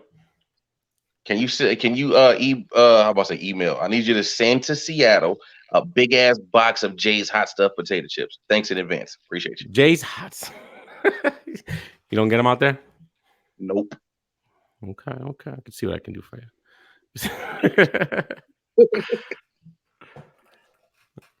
So, are we talking about? I'm not sure why. I'm not sure why that is, because when somebody has a comment, it comes up with the SF as in Frank for Facebook. So I'm not really sure why that's happening. But like I said, before DME let's get back into these. You know what? Let's go to day 2 real quick. Let's go to day 2 because we got E the Light back on, and he was at day 2. So I do want to talk about day 2. Well, you were at day 2. Were you at day 1 as well or no? Nah, I had to work for day 1. Okay. Because I was really curious about how it sounded in the building for day 1 because I heard it sounded really bad. You couldn't hear it much. Yeah, all I heard was mic issues terrible the whole night. But that was just on my Twitter feed. So I had a few people I know that was in there. It was terrible. Like the mics were terrible. Tori Doe, you could tell she was getting frustrated because of the mic issue. And she just seemed like she didn't want to be there anymore. Yeah, that's what I was hearing. Like all from because I had a couple people I know that were in the building. You had mentioned performance for we can't hear you, huh? What'd you say? Yeah, your phone. Yeah, you sound like you underwater, Queen. Yeah. Choppy. You sound like you underwater, sweetheart. I don't know what's going on. Yeah, we can hear you. Yeah, we ain't hear none of that. Like I don't know what you said, but I can't. It's choppy. Yeah, it's choppy. Can't hear nothing. Oh, you sounded good right there. Okay. You just came good. You just came good. I mean, I said what. Okay. What are we doing? The fact that I can't hear what he said. Yeah, I said what I said. I can't hear him. Okay, I forgot what I was about to say too. Oh no, the way E looking, man. I'm trying to. I can't help how my face look. You got bro. the URL, I'm not trying Mike. to look any certain way at all. Like it's just, Let's talk about day 2. Let's go with the first match from day 2. In-house correspondent, E the Light. Yeah, let me go to my Twitter feed because I cannot remember. I think the first battle was your lady. Yeah. Nemesis? Nah, La G. No. La G and LS. All right, so about this what the hell is going on here? My bad, let me scroll. I gotta look at my own update. While you look at that, shout out to Dina Brass. She did a tarot prediction for these battles, which it was different. I liked it. I'm not even going front. I liked it. It was different. She did a tarot prediction. Is that the Kanye West version? Yes. No, it's not. Sit down. Okay. Oh, yeah. But Wing, I do gotta go. Honestly, Yo, I y'all- got All my right. people here, so I do All kind right. We of. appreciate Yeah. you, dear. I appreciate y'all Appreciate having me you, again. Jimmy. I appreciate everybody on here, man. I appreciate you guys. All right. Bro. Yeah, man. Detroit bless everybody. Absolutely. Later. I wish Yeah. Shout out to the Okay. homie Shannon Danielle. That's one of my Twitter people right there. Oh yeah, I Yeah. finally met her in person yesterday the Lord or on Sunday. She was Oh, you there. did? Yeah. She cool people. That's my boo. She Love I you, joined her is. on Shannon. Twitter. She's freaking awesome. Yeah, she's dope. She is. She Yeah. really is. Yeah. I didn't even know Shannon was there. Shannon, you should have told me. Don't be a stranger. You should have told me you was there. I would have pulled you up here too. Because these old biased ass men, we needed some more females up here. Where are we biased? Eric ain't never Yeah. been We biased don't want a to day hear in his about life. cute outfits and all of that. We don't want to hear about the We cute didn't say outfits and all of nobody that. We said want to nothing hear about about the no battle. outfits. Nobody said nothing about how amazing KCJ looked in those leather pants. See what I mean? Delicious. See what I My mean? bad. Get my Fucking battle rap niggas. water. Hold on. Go ahead, I gotta get my Hey, battle go rap ahead. water. He did it. I KCJ gotta did get it my on battle purpose. rap water. I got my battle rap water. Grab your battle rap water. Hold on. Let me get it together. Get it together, nigga. Check it out. Go ahead, E. Shout out to He Kylie is a Penner. married man. He ain't worried about you niggas. Go ahead. I'm sorry. Shout out to Kylie Penner, aka KCJ. I am married and I love my wife dearly. But I'm not. I'm also not a dead man, and I will say that she is absolutely gorgeous in person. But I'll keep it strictly at that. So, with that being said, yeah, the first battle of the day for day 2 was LS versus Laji. So, shout out to Debo because when it comes to them ladies getting to battling, like he really takes command. Like he's like that. He kind of come off as like that mean ass uncle that you don't want to be at his house. Like he kind of come off like that. Right. Yeah, straight up. But this battle was dope. I say one thing about battles is that whoever goes first, you get in the short end of the stick every time. Who went first? Who went first? Laji, her opponent. LS's opponent went first. So, yeah, she went first. She had dope material. Like, I don't think there was one battle that was just straight trash the whole night. It was just like if you start the battle off, you just got the benefit of the doubt of, I don't know. I think everybody's just more interested in the fight back for like whoever fights back in that round. Like, so whoever goes second always gets the crowd energy, reaction, and stuff. So it's kind of weird. But I will tell you this. I don't know if you've been coaching LS or who has been, but she did very well. She wasn't telling us to shut the hell up because I'm telling you right now, you only can do that to a URL crowd or Queen of the Ring URL crowd one time, and they won't react to nothing else you say after that. So I know one person made that mistake, and man, it got real quiet for the rest of the battle for him. But anyway, Serious? Band Legacy 1, King Esco versus Sonny Colfax. King Esco said, I don't need no reaction. He got none after that. Well, damn, that backfired. Badly, yeah. Okay. You So, The only person that's been able to get away with that. The only person that's been able to get away with that is Surf. Yeah, and I don't know who the hell he thought he was talking to by telling the crowd to shut up and Gnome 9. I don't know what he was on, but yeah, like who did that? Sue Surf does it all the time. Surf gets away with it because they still react. Yeah, with certain niggas. I'm sorry, I couldn't have been in that crowd that night. I'm like, who you talking to, nigga? I paid $55.99 for this damn ticket. I'm gonna say whatever I want. But bar for bar, let's go with a breakdown on all 3 rounds with them. First round. Laji, all 3 of her rounds were fire. Her first round was dope, but like I said, when you're the first battler and you start the round or the battle with your round, I don't know what's up with the crowd. You know, everybody, like, some people will be like, yo, keep going. Like, but it's like bare minimum reaction the first round. I don't know why, but it is. So the thing about your client here, LS, she's very damn aggressive. When I tell you, LS spent the whole battle in her face like this. Like I'm like where my finger is in the cam. LS legitimately put the gun on her forehead like 3 times, and I was just like, Oh, that's the. I was like, yo, if this battle go left, I won't be surprised. But shout out to La G because she just let it ride. I was just like, She was the best for it. I'm glad. better than me. I'm sorry, you're not touching my temple. I nah. That as far as I'm concerned, that's a real gun. You're not doing it. No. And let me just put a disclaimer That in shit is here. hilarious. Although I do manage Logi and Logi, oh shit, Hey, LS just LS. commented. Yo, Yeah, LS just she was- commented and said, "Fuck Logi." yeah, trust me, she had Although that kind of I vibe the do whole manage. battle. She what? She had that vibe the whole battle. What she typed into the chat, Oh, she had that vibe the whole battle. And trust me, we was rocking with it. We was with it. Like we were just like, okay. Because after LS invaded her spaces, just not only was she invading space, but she was kicking fire bars. So we was just like,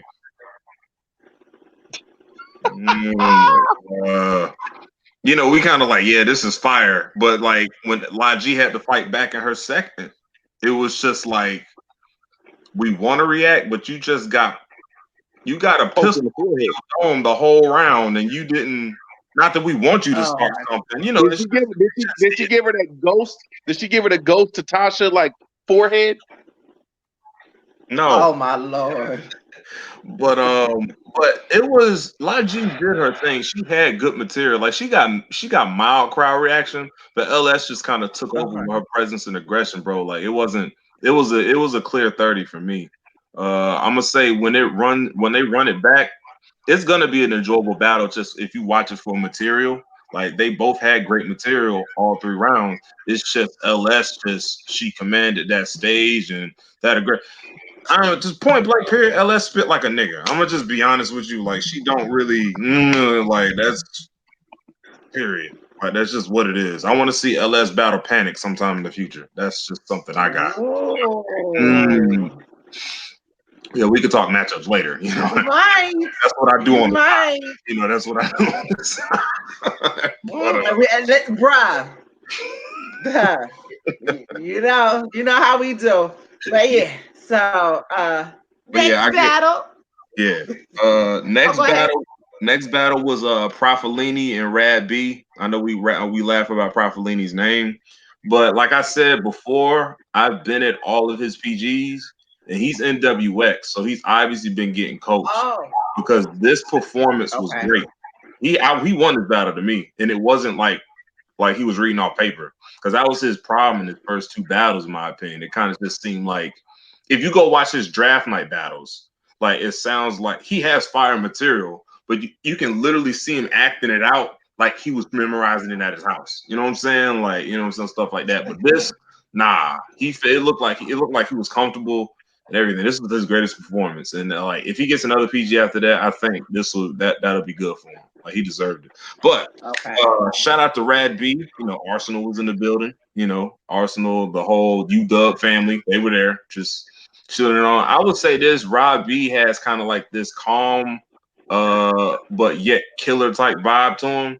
Like he kind of gives off the image like he'll be that quiet dude in the corner, but everybody in the room who knows him know he ain't nothing to be played with. Like if that makes sense, like that's kind of how the guy vibe he gives off.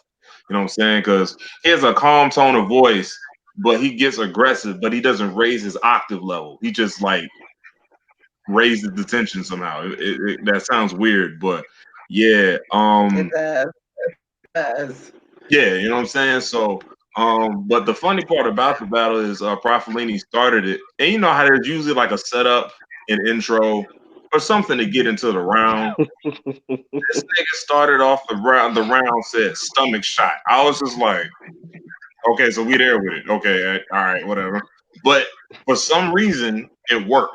Because like that first setup, stomach shot to the punch was like a haymaker. And we was just like, oh, you just out the gate with it. All right. So But he had a dope first round. Rod B fought back. His was kind of light. It seemed like he was kind of warming up or testing the waters in a sense. And then Profilini came back with a second fire round. Like this nigga was consistently fired throughout the battle. So that I ain't gonna front. That should probably drop. I'm not gonna hold you. Rod B, in my opinion, I think he might have. It was debatable because while Profilini was potent with his bars throughout the whole round, I would say Profilini had a few. Not Profilini, but Rod B had a few more moments in the battle. So it's one of those bars versus moments preference type situations. And in the third, I think that was both of their lightest round. But I gave the battle to Profilini 2-1, first and third. Yeah. Zeke, don't be asking nothing crazy. Blade, you're crazy. And Sean, what it do? Yeah, I wanted to wait till you finish. Blade finna have the whole chat. No, Blade said.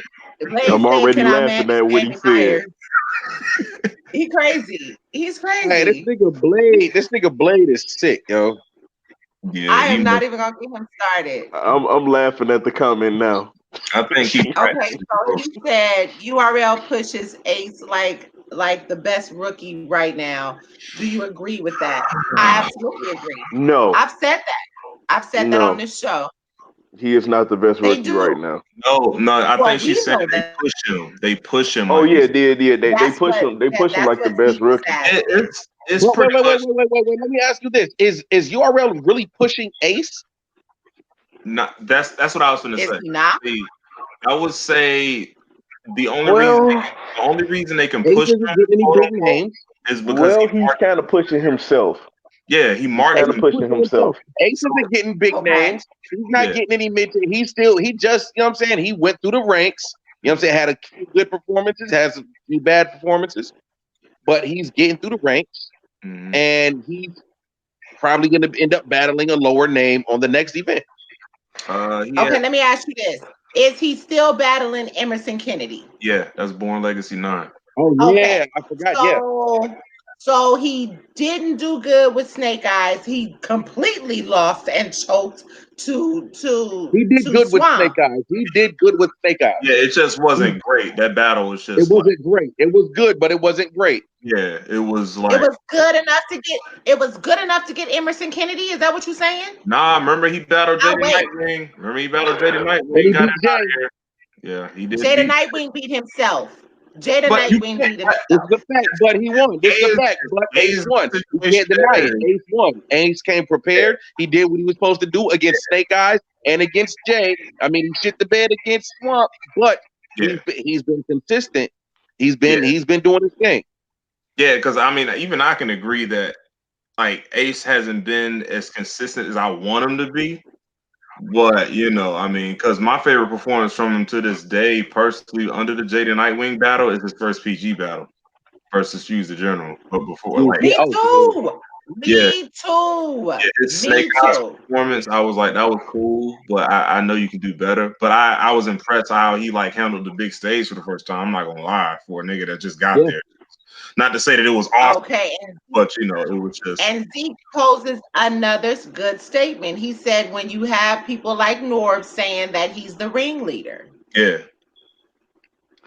Again, I'm a fan of Ace. Ace, again, we all agree though that Ace pushes himself. So it's not really, even if Norb's called him the ringleader, let's hypothetically say Swamp took the route Ace took. Swamp will be getting these looks, not Ace. So regardless who's the ringleader, Ace is pushing himself because he's willing to do these interviews. He's willing to get on camera and all of that. I mean, with that being said, he definitely promotes well. Yeah. He definitely promotes well. And Gordon said that he said URL and media platforms push Ace. He's the most visible, which is true. So they're gonna have him in the forefront. And Zeke does say that he understands that because I agree with that. He was like, but pretty much what he's saying is you're promoting all this. I mean, it's just like, you know what? I go say Motorola says that this phone is great and it's going to do all these wonderful things. And then I get it and then shit is a dud. Yeah, the But thing this is is, the thing. Is URL putting him in the forefront, or is he putting himself in the forefront? Even though putting Swamp has himself. been the most consistent, yeah. Swamp has been the most consistent. Swamp has been doing Swamp, and I probably Fonz have been the two most consistent in this class. Yeah. But Yeah. Ace here's- Okay, is but the one see, that is I selling have to himself. Okay, say I that. think what I people are have to say confused. that. I have to say promotion wise, I get it. But when you have people like Squeako and Riggs that can't even get over the hump because they're not being pushed off of sheer talent, what does that say? What does It that says that they're say? not. But again, that means in but URL eyes, they're You not can't say marketable. that They're not somebody's going to not draw clicks. They're not going marketable. to sell clicks. Okay. We'll use Swamp. I'm sorry. We'll use Twerk when he first came to URL. Swamp. Why do I keep saying Swamp? Goddamn. I guess because that whole tip with them. Twerk. No, I'm just saying. Well, you know what? And I'm gonna tell you something. Swamp to me, it's interesting that they're doing this back and forth right now, and Twerk is kind of coming at Swamp and all the different shit that's going on, because I do see Swamp being the next Twerk. I'm gonna just leave that with y'all. But anyway, I do in terms of popularity. I can see that. Oh yes. I can see that. Oh yes. Okay, so Mike, you went. First off, Mike, you're not on Facebook. You're not on Facebook. So because your ass is not on Facebook, I am on you Facebook. choose not to see certain things. Huh? This thing, Well, I'm then on you should see Facebook. all I'm not this. active, but I'm not active in the battle rap groups. I'm not active in all of that stuff. I prefer Twitter. I prefer battle rap this Twitter boy than to can Facebook. do. okay, so again, because I'm seeing everybody in the comments keep saying, give this person this push, give this person this push. They're confusing the fact that Ace put himself there because he was willing to do the interviews. He was willing, I'll travel to Black Compass. I'll go on Black Compass. I'll go here, I'll go there. Ace was pushing himself in the forefront. And so URL was like, okay, he's pushing himself.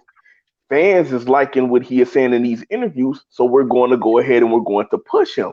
Yeah, we understand Kid Chaos is a monster. We get Swamp is dope. We get Riggs is fire. But if these guys is not doing these interviews and not talking they shit where fans can see more of them. Yeah. And that's like for example, with any kind of with any market, whether it's music, battle rap, acting, you have to get out there and sell yourself to these people. You have to sell yourself to the fans. True. You know what I'm saying? And Ace is doing that. Rig, as fire as Riggs is, as fire as Kid Chaos is, you know what I'm saying? We all think that they're dope, but they're not selling themselves to the fans on these platforms. Well, media outlet platforms. And that's what Ace does. Ace shows his personality. He showed, you know what I'm saying? He talks his shit. And these people, they're gravitating towards it. You know what I'm saying? That's what made Tupac so fucking popular. People gravitated toward his image that he gave to the people. It wasn't even just the music, it was his image. It was him putting himself out there. It was the way he talked. That's what made people gravitate towards him. That's what Ace is doing, not comparing Ace to Tupac, but doing the comparison of the marketing themselves and selling yourself. He pretty much is his own product. He sells himself. Like, and he's even admitted on interviews, he was like, bro, the thing about promotion, he said, because a lot of people was like, people love you, Ace. And he was like, no, people hate me, bro. Like, I got more hate than love. Let's keep it real. He said, because I understand that, he said he had to learn this, that the more you promote, unfortunately, the benefit or the side effect of that is also expectation of what you're promoting. Yeah.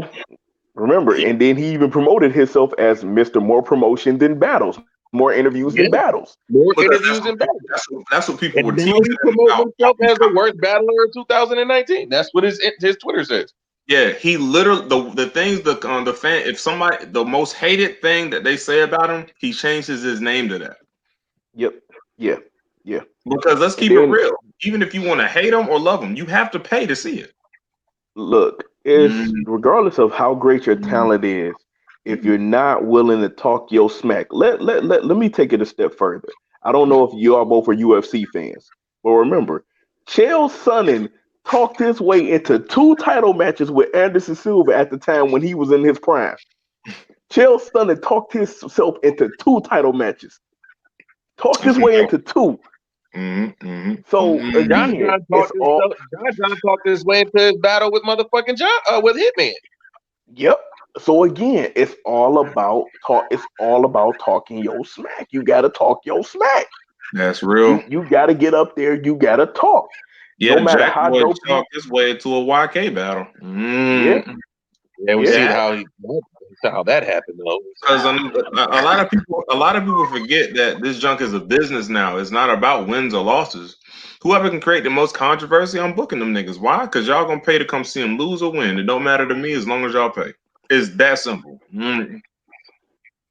I don't think people understand that yet, and we've been talking about this for like 4 years now. Now, you know what? That poses a question for me. Go ask away, sir. When you say that, do you think that now? Because that just like led my brain down a rabbit hole. Okay. Do you think that now, since battle rap is a business, and it's no longer about who's the best or who's gonna perform the best or who brings the best material? Now it's more so about you're a star, you're gonna do this, we're gonna sell this to the fans, they're gonna come see you in hopes that you do some fuckery.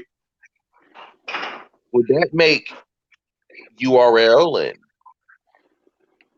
a vulture in a sense? No, I would think they think that way specifically on the battler and the situation they create out of their publicity. Because I don't think they book everybody for that same reason. Like, I know they know certain people are gonna give. For example, when you know there's a large possibility that Sue Surf, one of the most popular battle rappers in the world, is not gonna bring a third round. But At guess one what? point, the same thing with Charlie Clips. Guess what? Sue Surf is like the most pole-ridden battler ever. He can do no wrong in his fans' eyes, bro. And I ain't gonna front, it pisses me off sometimes. But I'm not the biggest Sue Surf fan, so I'm not really concerned about what he does. I know he is great though. Let's not get it twisted. Like, he's a dope battler, obviously, or he wouldn't be this high acclaimed. But I don't really concern myself with a lot of stuff he does. It's just a lot of stuff that he does like pisses me off. But at the same time, he does well at branding and marketing himself to the point where he creates that demand, and that's why he has so much leverage on URL. That's why he said, "I'm the show." He said, "Anybody that's popular is the highest tier guy or the most popular person. I tell them to bring them to me, and they bring them to me." It is what it is, man. Win or lose, he still tells them to bring them to him, and then still says that he won. Because that creates enough controversy and debate to keep Sue Surf's name in your mouth, and guess what that does create? Demand. Surf is smart. He's smart. Oh, yeah. Like I said, like on the last show, he's annoyingly smart. He's very intelligent. Like, he's not retarded. Like, he basically, and we've talked about this before. He basically took what Drake said that one time. Yo, Mook, you got to see Surf first. And he ran with it because a lot of people forget. Prior to Drake saying that, Sue Surf wasn't this dude that this mystique that he has now. He was not that dude. But the minute that Drake said his name versus Mook, Surf saw it and ran with it. And that was a smart marketing move. And he's been talking his shit ever since then. And again, regardless if he give you 3 rounds, if he gives you 2 rounds or whatever, people are still going to pay because he's going to sell the image of who I am. Think about it. Look how fast he got Lux. All he did was Lux was on PSA. He called in PSA and basically threw Tay-Rock and Chess under the bus and was like, "I don't like how you did my homeboys. I got to see Gray Hoodie." And now we got Lux versus Surf. Okay, but hold up. We getting off track. Let's I was most definitely finna say, can we? Yeah, I had my update ready. I was ready. My bad, E. Go ahead. Go ahead. You good? I ain't tripping. Let everybody get their bars off right quick. No problem. All right, so the next battle was Charisma versus Lady J. Are y'all familiar with them? I am very familiar with Lady J, aka Trenchcoat Mafia. Lady J, she Yeah. lost conviction, right? Lady, no, that's Taylor J. A lot of people confuse those. Taylor J. Okay, that's Taylor J. My bad. No, Lady J is the one that wore the trench coat to the RBE event against my man. She from I didn't Texas. see that. Yeah, she from Texas. Mm. Right. Long breasts. But Okay, carry on. let's carry on. No debate. Y'all horrible. Nah, just honest. So this battle, I actually am a Charisma fan. I think she's dope. But she had to come back from that loss from Jada Ray. Yeah. Yeah. But Jada Ray ain't nothing to play with. Badly. She was also in attendance that day too. Jada Ray was there. So Yeah, I saw. Yeah, that's yeah. my girl. Yeah, she's dope. Shout out to Nine Dime. This battle started off like it was gonna be one of those back and forths. Let me paint some background information to let you understand what was going on. Like the way they had the venue set up, this whole event was shot in a corner. It was all the picture. the whole time. Every battle is in a freaking corner. Like it's that same corner, right? Yeah. So throughout the day, there's opening and closing of doors. There's people talking in the background. Like I'm gonna keep it real. Besides some of the most fire battles, I was highly annoyed throughout the whole event. I'm just putting that out there.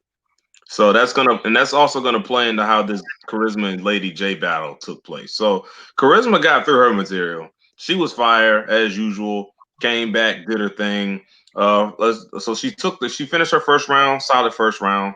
Lady J goes first, takes off the top of her sweatsuit, and she has like on this black halter top type situation. Yeah, I don't know if that was like a special move or something, but it had niggas' attention. So, she Yes, starts. it's a special move, bro. It's a special move. It was. Yeah, that's a move. Yeah, it was. So, she starts to rap, and then she, like I said, anytime whoever goes second, they always get more reaction because fans are like the crowds are always obsessed with the fight back. What you gonna do? They have that mindset after the first round has been spit. So, Lady J started rapping, and she got like this very potent delivery, and she's very aggressive in your face. Won't touch you like your girl LS, because LS just be like I was snap. But she ain't doing all that, but like she will let you know that she's there and you're not moving her. Like even the whole time Charisma was rapping, she was like right in her face. Like she kind of almost invaded Charisma's space while she was rapping. But so she starts going, and it was this one part when she was just like, because I guess Charisma wears jackets all the time. Maybe she has something going on with her arms that she's insecure about. I don't know. I don't know. But Lady J made a bar, and she said she had a haymaker like that shook the room, and she was just like, while you was busy hiding your arms, I was letting mine go, and it like shook the building. And then after that, we was like, yo, say it again. You know how the crowds do that. We love doing that. They run it back. When she ran it back, she kind of lost her place and started stuttering and stuff. So it was like, dang, we just messed up Lady J's round. But she like ran it back, stuttered a bit, then got it back and then finished. So technically, old school battle rules is how I go. I gave the round to Charisma. Technically, y'all fucked her round up. It wasn't me because I wasn't the guy that said run it back. Haha. Yeah. I mean, ultimately, you have to be able to deal with distractions. I mean, that's battle rap though.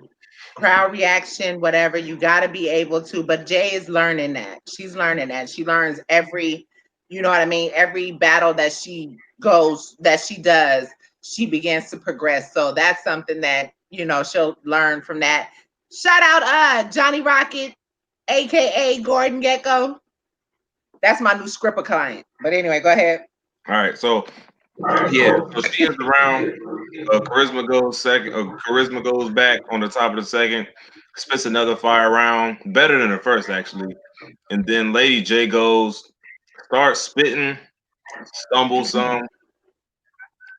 for a good amount of time. Oh.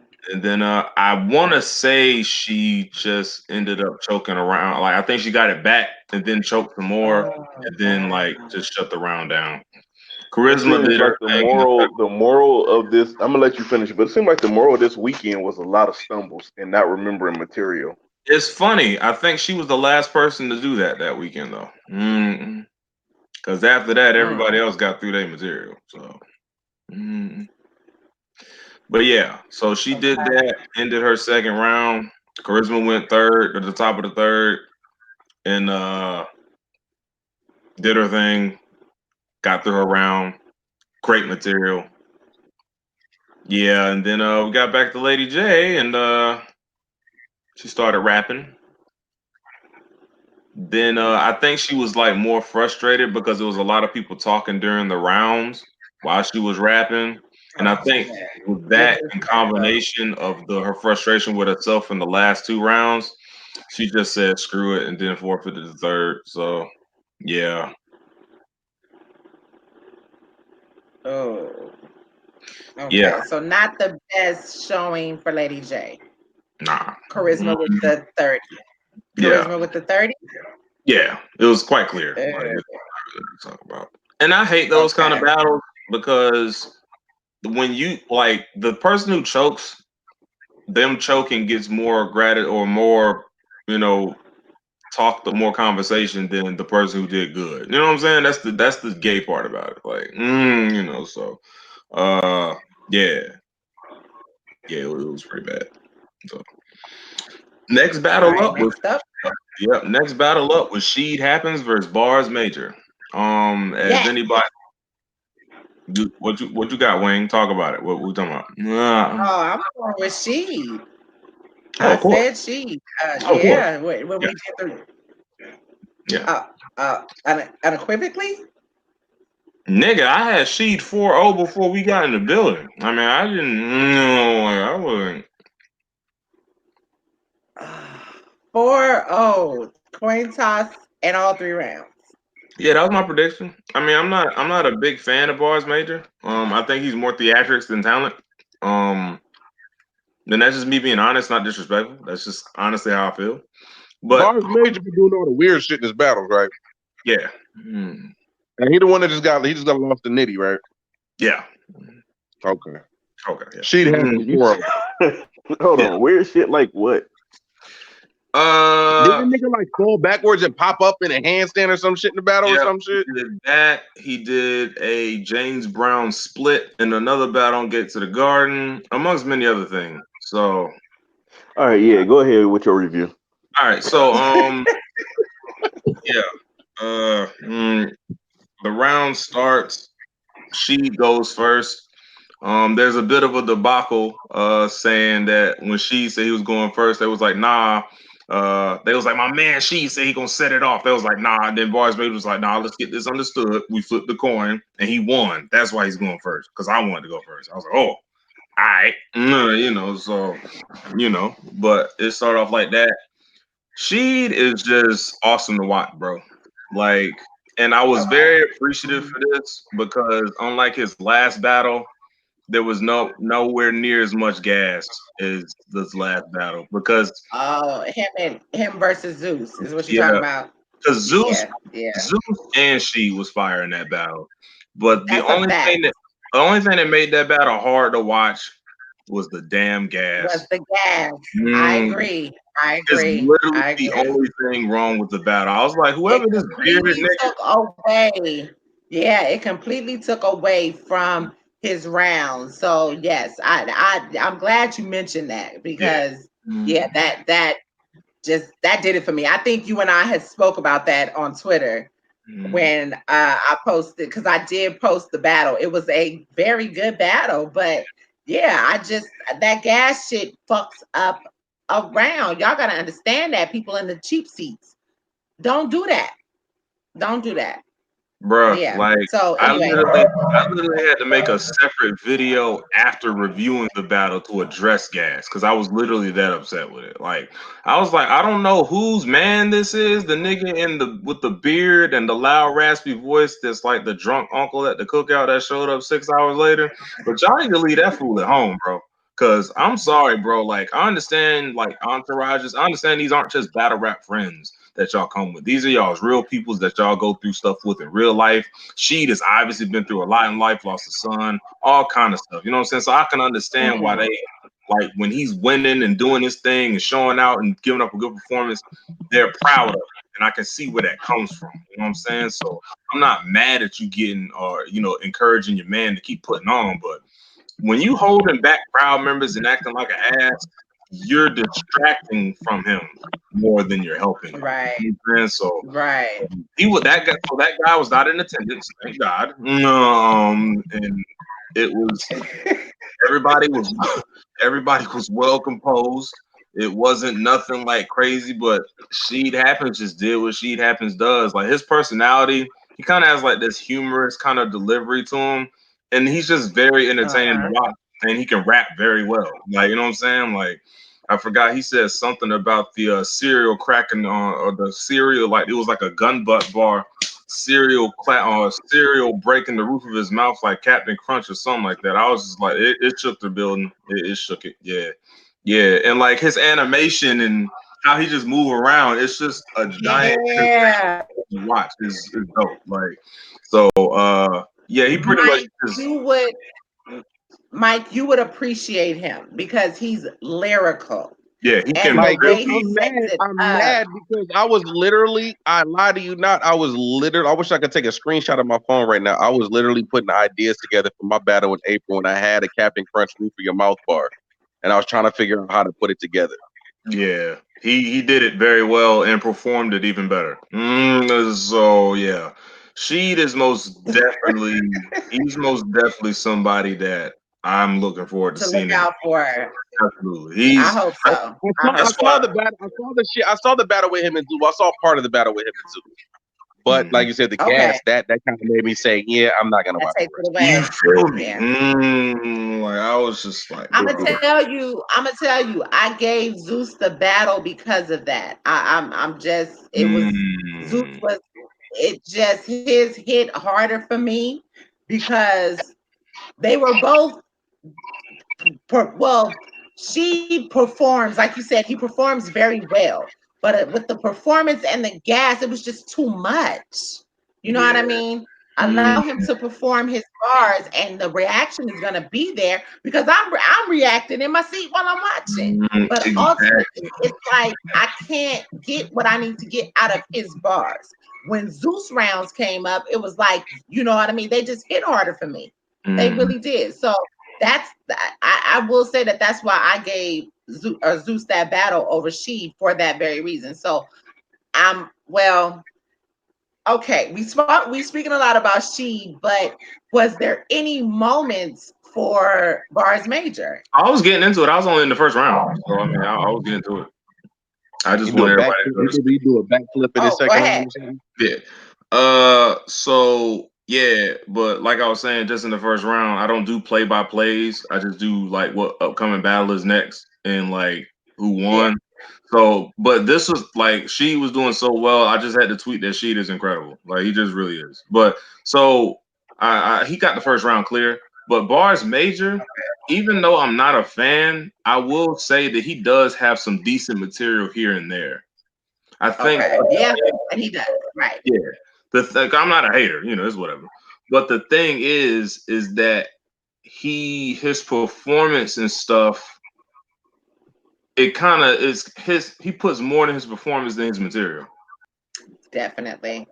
You know what I'm saying? So if he evened it out, and I don't know if that's just who he is as a personality. Like I don't know these battles. I just know what they do. You know what I'm saying? So I'm not sure if that's just how he is. He's a very animated dude.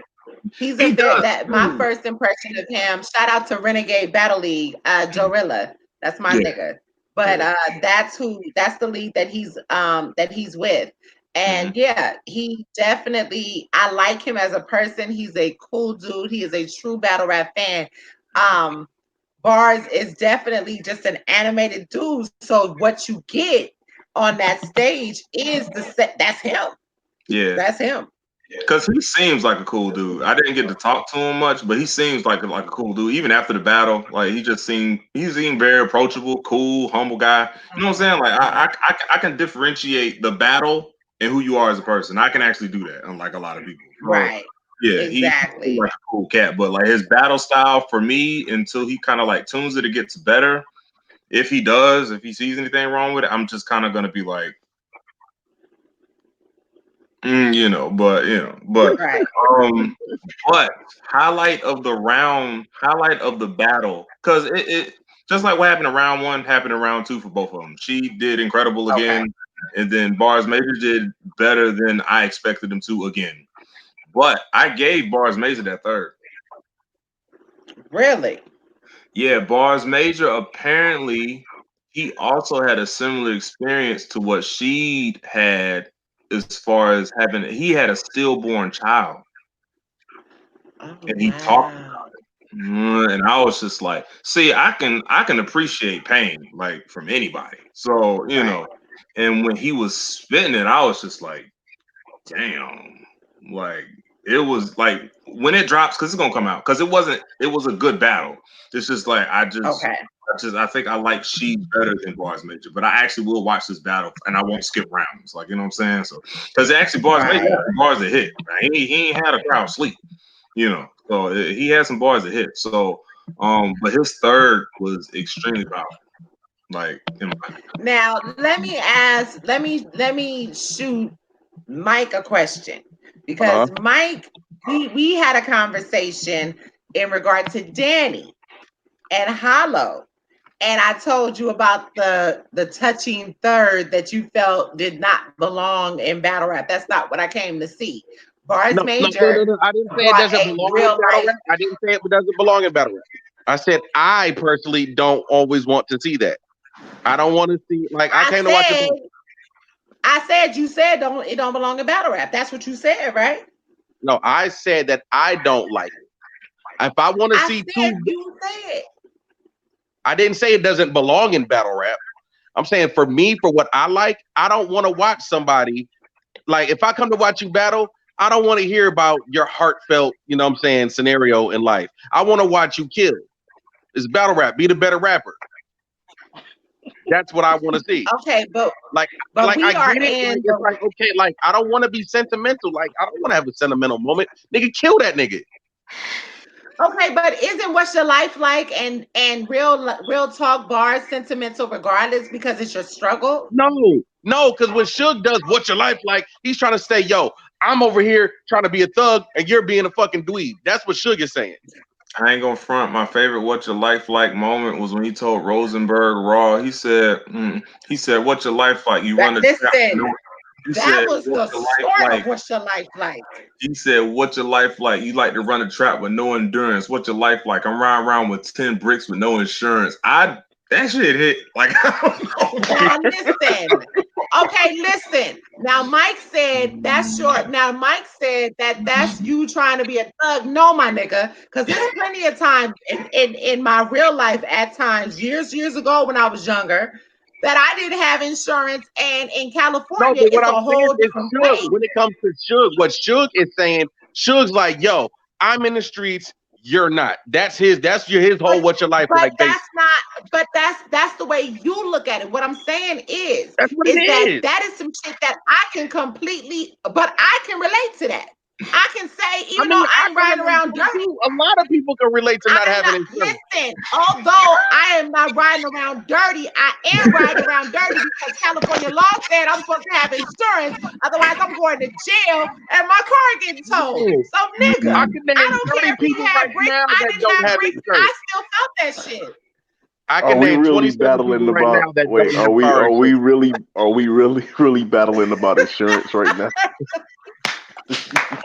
But ultimately, like me, as much as I appreciate, this is the thing, as much as I appreciate Danny for putting his personal life out there like that and letting us know, because he loves battle rap that much, what's going on in his personal life, I appreciate it, I respect it, I commend him for taking that step and for putting that out there and opening the window into his life.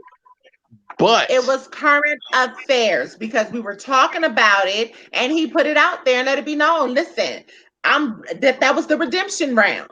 This is what I'm doing. Pat, stay. Listen. You know what? Never mind. Never mind. Let's let E go ahead. I opened that can of worms. That was completely my fault because you and I have to have a conversation about that. Go right ahead. At the end of the Proceed, my day, brother. like Proceed. I don't want to hear from anybody. I don't care if it's even if it's my favorite rappers, even if it's my favorite battle rappers. I don't care. Like Homo's one of my favorite battle rappers. So question, you didn't like Surf's third versus Hitman? Which one? The Press 9? Yeah.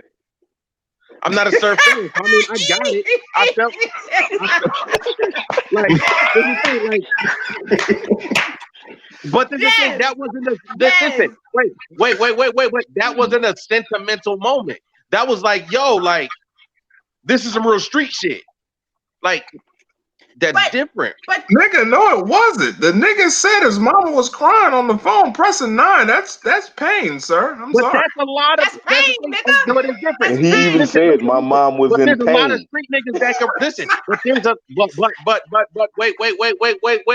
There's a lot of people that are in that crowd that can relate to that. Not everybody can relate to what Danny's talking about.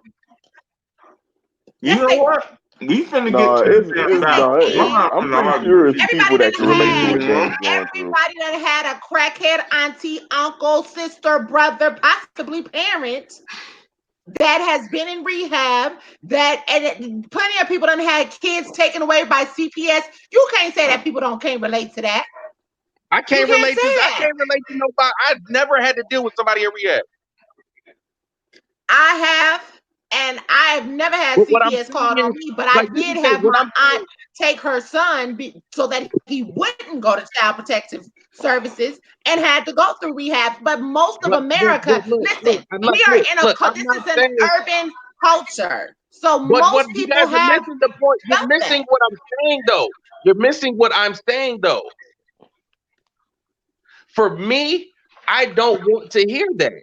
I don't want to hear it. I don't want to hear your personal life in a battle rap. Like, go out there and entertain me with your bars. I don't want to hear about what's going on in your personal life. I don't want to hear about the sentimental stuff. I don't want to cry in the middle of a fucking battle that I'm supposed to be watching a nigga take his opponent's head off. I don't want to sit there and watch you battle. Okay, so Oops is third versus Daylight. I didn't want to hear. You didn't want to hear that either. Nope. Dang, bro, you just a butthole, man. No, it's like I don't want to hear like. I don't want to hear nothing. Like, shoot that nigga. Shoot that nigga. Like, that's you know what though? No.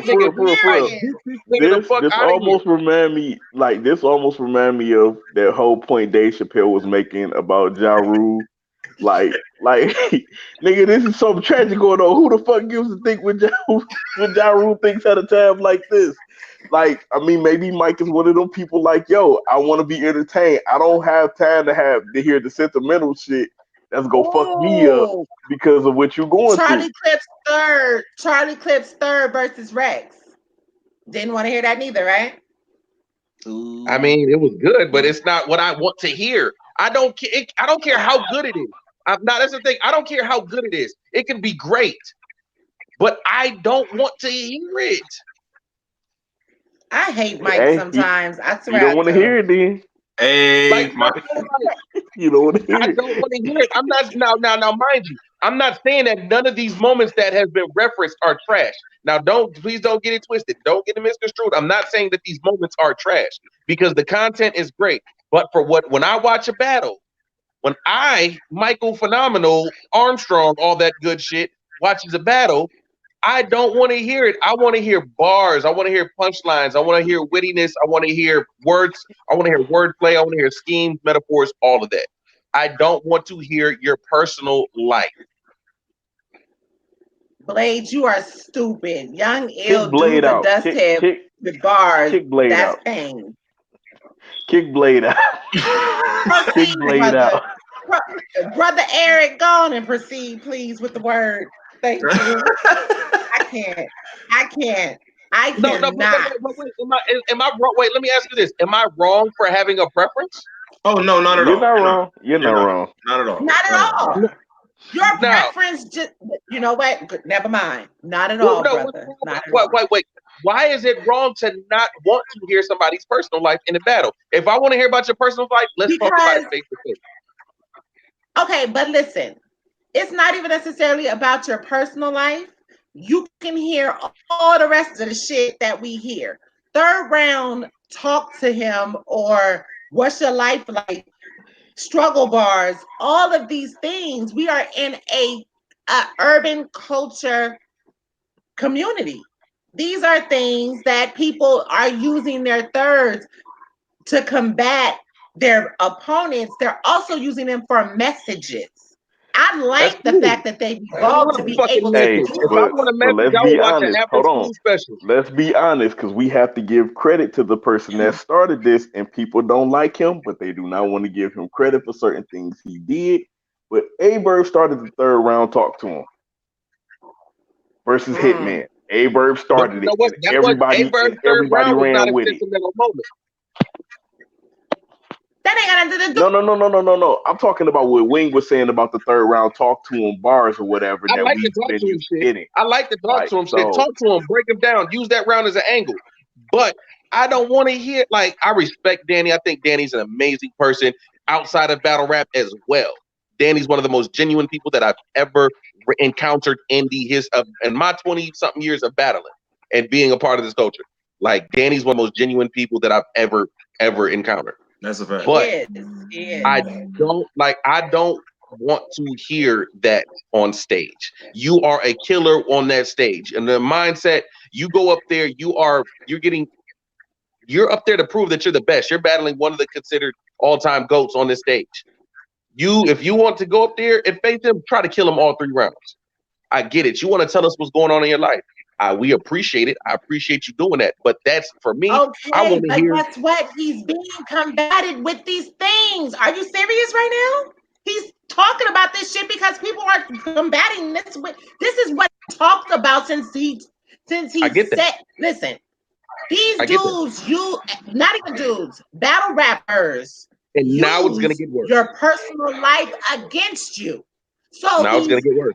so these struggle bars and all of this different stuff that they're using, I don't see any problem with it. I understand where you're coming from, but their opponents are using it against them anyway. So why shouldn't they be taking away? Like these fake, sometimes it's fake personals. We don't know if that shit is true, but if it sounds good, a nigga would be like, oh, I don't know if it's true, but it sounded good. He made it believable. He won the round. So what's the difference? Danny used it to his advantage. But go ahead. I mean, but at the same time, it is his that. preference, so you can't knock his preference. But go ahead. It is. You know what, Blade? Oh my God. Yeah, we're gonna ignore Blade because that's another tangent of 30 minutes. So, like, This is the thing. Now that Danny put that out there, people are gonna use it even more. it just comes with the battle rap territory. Right. It is what it is. Go ahead. It's like, hey, you guys keep talking about this, but let me go ahead and clear up what's going on. Oh shit, your girl's on drugs. Well, let's talk about that even more. Yeah. Anywho, so the next battle was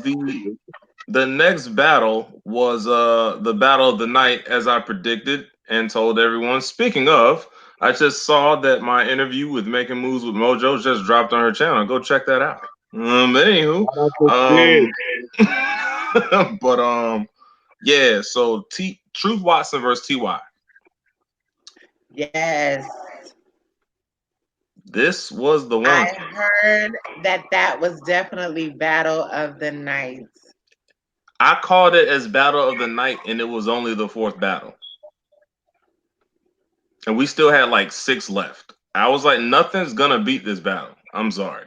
After it finished, I was like, nothing's going to beat this battle. There's no way. No way. No way. It was that crazy? Bruh, I've been saying I want them to bring war back in battle rap. I'm hating one-sided battles. I'm hating cleanups. Right. I'm hating choke fests. I need war. I need bloodshed. I need something I'm going to be talking about. That's a This fact. this was that. And I hear feedback. I hear feedback from somebody. This nigga Blade Brown is killing my soul. I'm not paying that. Testing. Hello. Okay, I don't hear it anymore. Okay. But yeah, so Truth Watson I've been supporting Truth Watson for like 4 or 5 years. Like he's been one of my favorites that gets the short end of the stick, and like every situation, like his opponent either backs out on him or something BS happens, politics with the members of the league, stuff like that. So when this happened, I was happy that they were both there. That was the that was the celebration. The highlight of it, right? Yeah, Let me ask this, because when we had them up here, for it was a friendly face-off. I can't even say that was a face-off per se, but when we had them up here, Truth made it crystal clear that we would not get the same Truth that we see with the antics or the comedy. He was not coming to play this time. Mm-hmm. No, Truthful and Jack did not go down. Bro, do y'all pay attention to the updated flyers? That might have been canceled for like a month now. Like I don't. Right. Yeah, that's a fact. That's a fact. Yeah, go tell everybody that battle didn't happen because everybody keeps asking. Somebody kicked Shy out of Swamp Battle's one leg this weekend. Stop it. We're not doing this. We're not doing this. Not today. Not with Blade on this bitch. Nope. But anyway, he said that we would be getting. He said that we would be getting a different. I'm sorry. I forgot about the one-legged dude. My bad. I forget about that. He said we're not doing this today. No sir.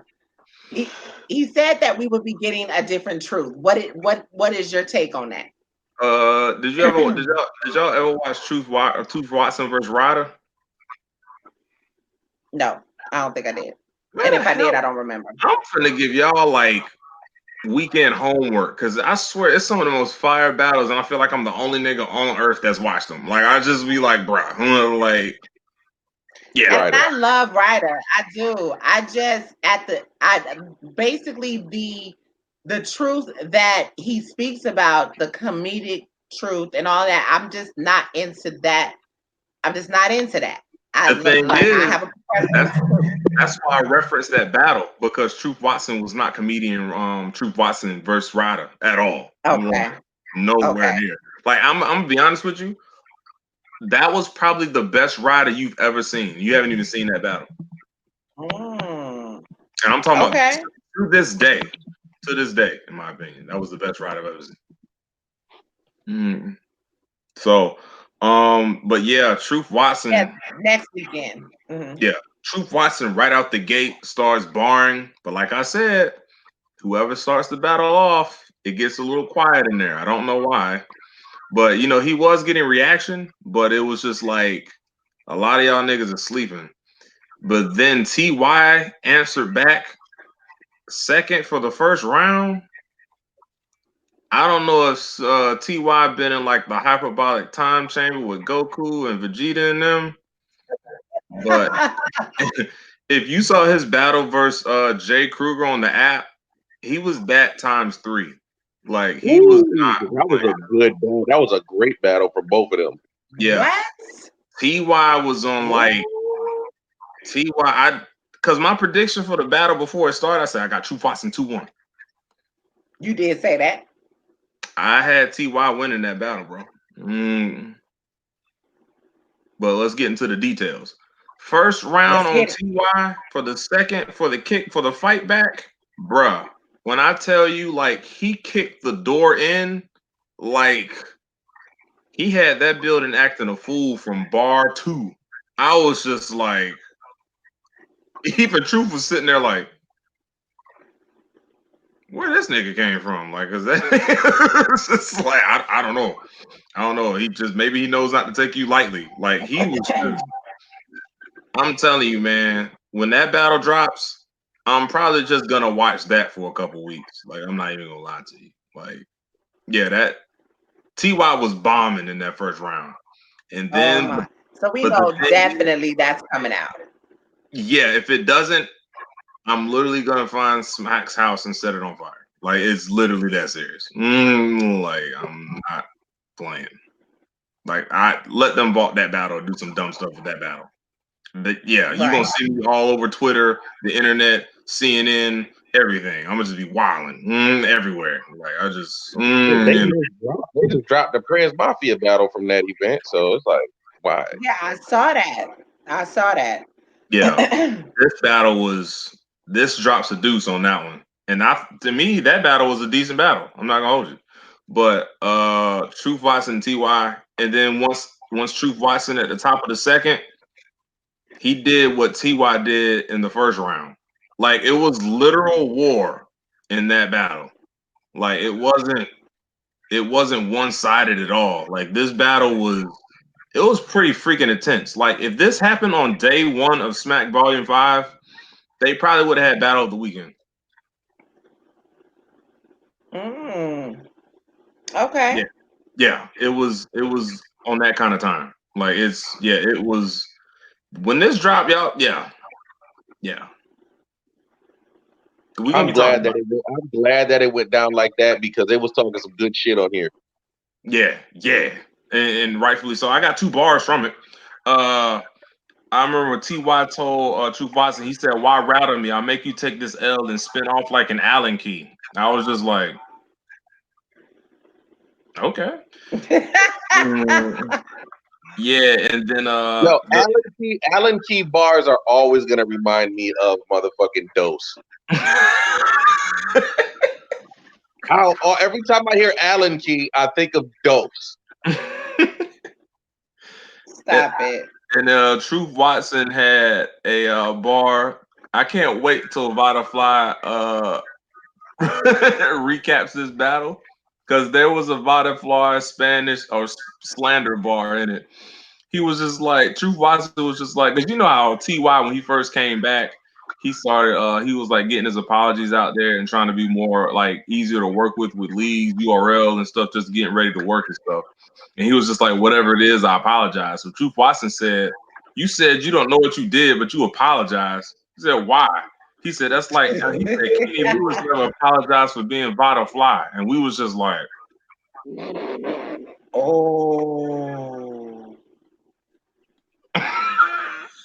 It shook the room.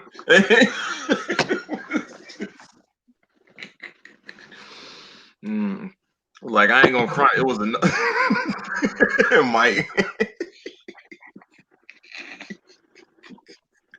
Yeah.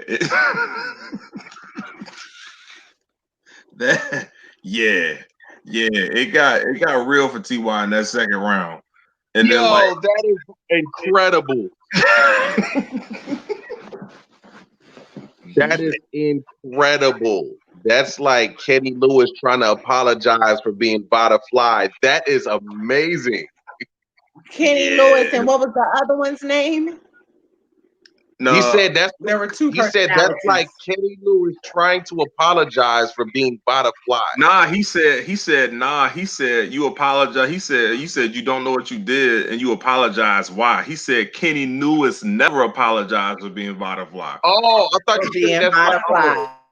Yeah, and we was just like, wow.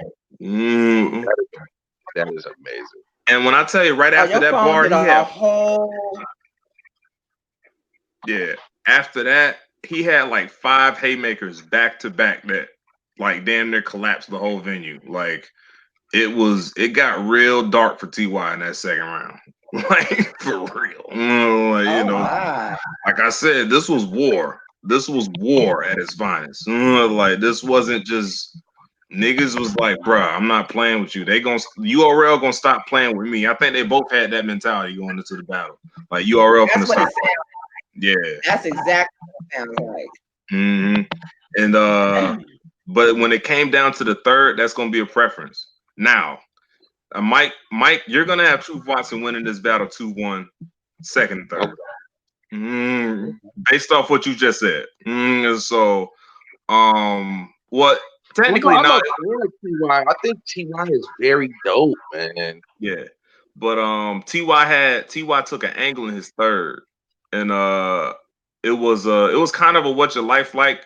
I know one of the bars that stood out to me that Ty said in his third, he was just like, he said, he said, your slogan is that you got the dopest mind. He said, nigga, it's been times where police was raiding my bag and I knew inside that the dope was mine or something like that. And it was just like, oh, okay. Yeah, I gave TY that third. I ain't gonna hold you, bro. I gave TY the first I'm and third. excited to see this battle. I'm excited to see this battle even more now.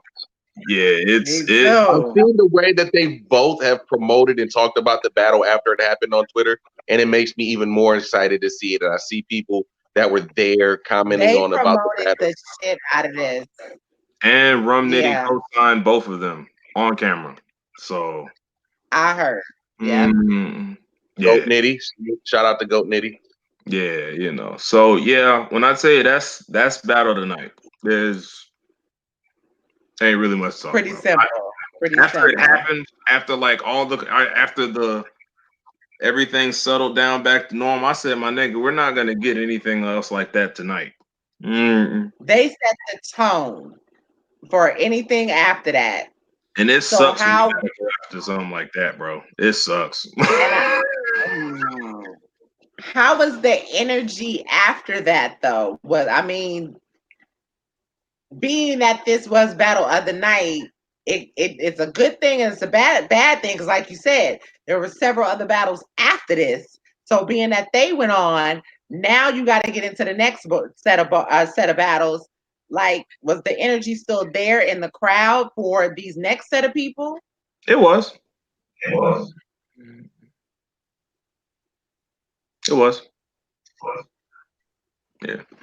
Thank you, Larry Shaw.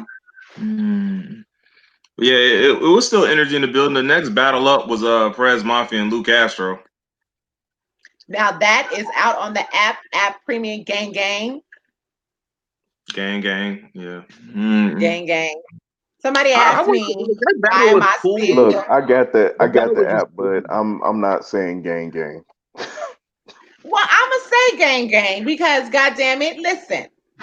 We are the premium gang. Shit, I like being premium gang, but check this out. Somebody did ask me that though. Like, you still got the app? Now listen, we're media. We kind of have to. He did make a statement in regard to all media outlets should have these services. Also got the iBattle app. The iBattle app is fire. Shout out to my nigga Lex. But here's the thing. Free comes with a price in battle rap. So you feel me? I like the fact that I'm a paying patron and I can say what I want. So with that being said, app gang. Proceed. Yeah, Castro, Perez Mafia. Now I will say when the first 12 minutes of that battle, I was very harsh initially. On Twitter, I was harsh. I'm not even gonna lie. I was like, nothing. I didn't like anything that was said or whatever. I was very upset with that battle initially. But I continued to watch, and I think the esteem that I have for Prez is just completely gone. Yeah. The thing is, in this battle, Prez was actually pretty good. The sucky part about it is that Prez was really one of them niggas back before all the BS happened. He was. That's the thing. Prez, I like, even when the battle was happening and he was spazzing, I was like, I think niggas have really forgotten that Prez was one of them niggas. Like, he does this, bro. Like, he can battle. Like, because on Band Legacy 1, when he battled Holmesy, I was a big Holmesy fan. I think I was alone in that, but whatever. Yeah, you were all by yourself in that. I know, whatever. I'll take it. But Holmesy, yeah. I liked Holmesy too. I'm not even on front. I did. Yeah. But his inconsistency, and then Prez, the battle with Prez, it was another battle. Who was that? Was that Big Cannon? Yeah, nobody Cannon beat shit down his leg. Yeah, nobody beats Big Cannon, hand. especially as a comeback battle. Like that was Holmesy's biggest mistake in the world was taking Big Cannon on a comeback. You never take That's a favorite as a comeback. I don't care who you are. I don't care. Like if there's if there's a person that is coming back that is a fan favorite, you do not take that person. That is not. Unless you are a vet, you do not do that, bro. Like, and he took it and he paid for it. So, but yeah, Prez was good in the battle. Wing, you've seen it. I don't know about you other two. Right. For people who are not premium app, go ahead. All right, so Prez set the battle off. Old school Prez, man. But I would say in this round it was a little lighter. But his second round, he turned like into Vince's Prez, like Switchblade Prez. Like, you know what I'm saying? Like, really did. Yeah, he was on a different kind of time in that second round. I gave Lou the first because the thing about Lou is like, as far as his performances, they rank in this order. His Riggs performance is my favorite one. Mm-hmm. Man, listen, you right. Yeah. Okay, I would agree with you there. And this battle, this performance versus Prez was my second favorite. His Your Honor performance, I was not impressed at all. I'm gonna be honest with you. Like I was just kind of like, Lou, I know you're better than this. Like, I just feel like this ain't it. Like, I don't know if you weren't really motivated for it, but yeah, it wasn't. To me, I was just like, eh. And it also didn't help that Twerk was messing up, giving Your Honor extra moments while Lou was in the opposition. So, that just overall bad. But Lou was in his bag. I think I like Lou because he puts a lot of his personality, like the personality he has in his promotion videos. He puts that in his battles, and I think if Glue did that, Glue would be amazing. Like Glue is freaking hilarious. Glue Easy is hilarious, dude. Like I love him. Man, listen. We have to talk about that another time, but one of my favorite personalities in battle rap. Facts. Like if Glue started like a comedy podcast, I'm signing up for that. Like right now. Like we need to have an episode where we talk about that type of shit because there's some underrated personalities in battle rap. Yeah, Glue is most definitely. Yeah. But yeah, Lou Castro, he puts a lot of personality in the battle. Like when he said, like he told Prez Mafia, he said, because there's always somebody in life that'll beat you up better than them. He said there's always somebody in the world that can fight better than you. Oh my God, when he said that. For those who did not understand where that line came from, I had the visual of when his ass was dazed and confused. Oh, you know what? We're not doing that. Not today. Not with Blade Brown on these comments. No, we ain't doing it. We're not doing it. We're not doing it. That nigga's a fucking Blade Brown is a fucking is the breakdown crew comment terrorist. Yes. Okay. Yes. I like the way Lou did that and set that up right. And then he whispered, "It's me." Yeah, that was fine. That shit was funny. Yeah. I do agree. I completely agree. They're saying, yes, Glue Easy spit that heat. There, Larry Shaw. There you go. There you go. And not for nothing, he was really, really good. And the battle with Av. Joined the Goonies. Well, that too. I don't feel like he needed to do that. I really don't feel like he needed to actually do that. It made no sense, but he's a battler that doesn't necessarily need that. The whole crew shit really just fucks battle rap up at the end of the day. You know what I mean? But here's my theory on the crew shit.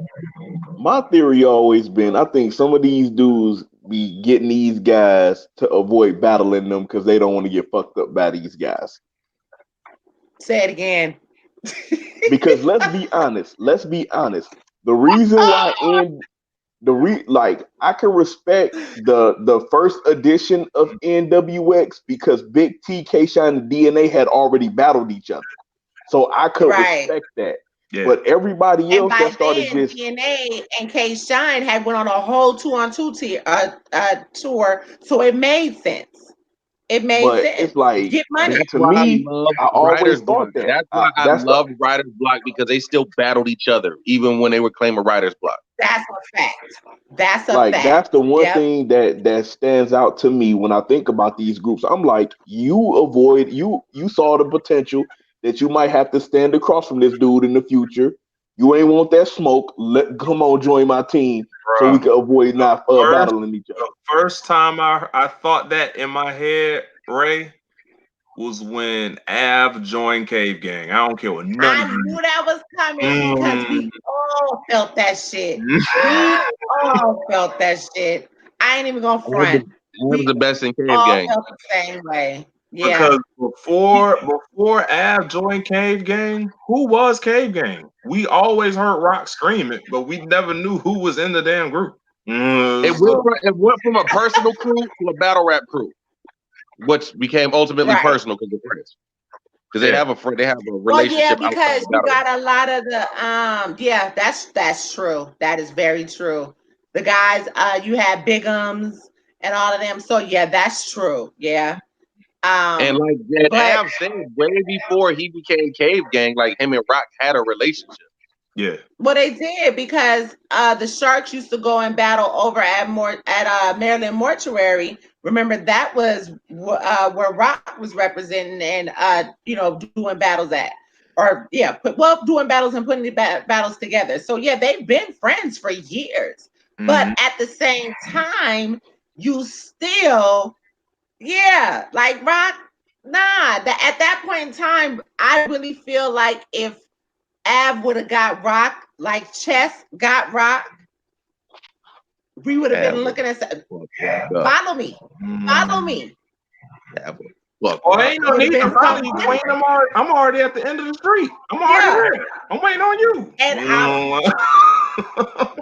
And I'm just saying, yeah, Larry, for real. I mean, this is something that I've said to him. Like, I don't care. Yeah, okay, that's your Cave Gang brother, but at the end of the day, my nigga, I'm sorry. He ducked you. I don't give a fuck if y'all friends beforehand. That nigga ducked you. He did. He knew you was gonna be on URL at some point, and he ducked you. I'm just gonna say that. But I asked this question before. What's gonna happen? Because this was on Surf's Twitter, on Neighborhood, he would be battling Av. What happens then? That nigga Surf go give a subpar battle, 2 rounds, and go be like, okay, I did it. And that's gonna be that. But we know that Av is coming with a consistent 3 rounds, and he's going to have to shoot at his brother. Hey, let's be honest. Have to call it because I have to get up in like 6 hours. So I'm gonna fuck with y'all later. I'm old, so I gotta get some sleep. And we are wrapping this up anyway. So yeah. Inbox comments would have been great. Follow me, Mike Phenom, on Twitter, MICPHENOM on Instagram, all that good stuff. Breakdown crew. I completely agree. He said Av would have killed Rock. Clearly. But that's for another life. Yeah. So yeah. So second round, Prez goes vintage Prez, wildin'. I think I braved Prez at second. Yeah, I gave Prez a He second. went dumb. He went banoodles in that second though. He really did. He really did. He went absolute retarded. Like, yeah. So, and then when it came to the third, I like the angle that Lou Castro gave him, saying, like, do you know what that could have done for my career if we had that battle on Volume 5? I was just like, bro. And then he got back to, not only did he use his personality to transition from that serious moment, funny transition, to right back to the bars. Like, you know what I'm saying? Like, I like how Lou can go in and out of those bags. And he doesn't skip a step, he just keeps going. So yeah, I gave Lou Castro that battle 2-1 first and third. Now that's interesting that you say that, because there is I can't remember if it was 15 Minutes of Fame or if it was Hip Hop Is Real. Twerk actually gave the battle to Prez. Really? Yeah. Might as well get a battle to the person you stole your style from. The next battle was Panic versus Nemesis. Jesus. The gospel up in here tonight. We on some petty this evening. I'm not Hey, petty. Fred, I was just Fred, saying obvious. yo, Fred said it to him in his face. Give me my style back, motherfucker. And Twerk and Prez were supposed to battle at Band Legacy too, by the way. Oh, right. You are so right. I know, I was there. I clap him in the coma, but I clap him right out that motherfucker. Johnny Storm, yeah, he said he thinks that Av honestly would have beat Twerk. Yeah, I do too. But yeah, I do too. I do too. I think Av would have fucked Twerk up. Yeah. Especially after having to wait a whole nother month. Yeah. Yeah.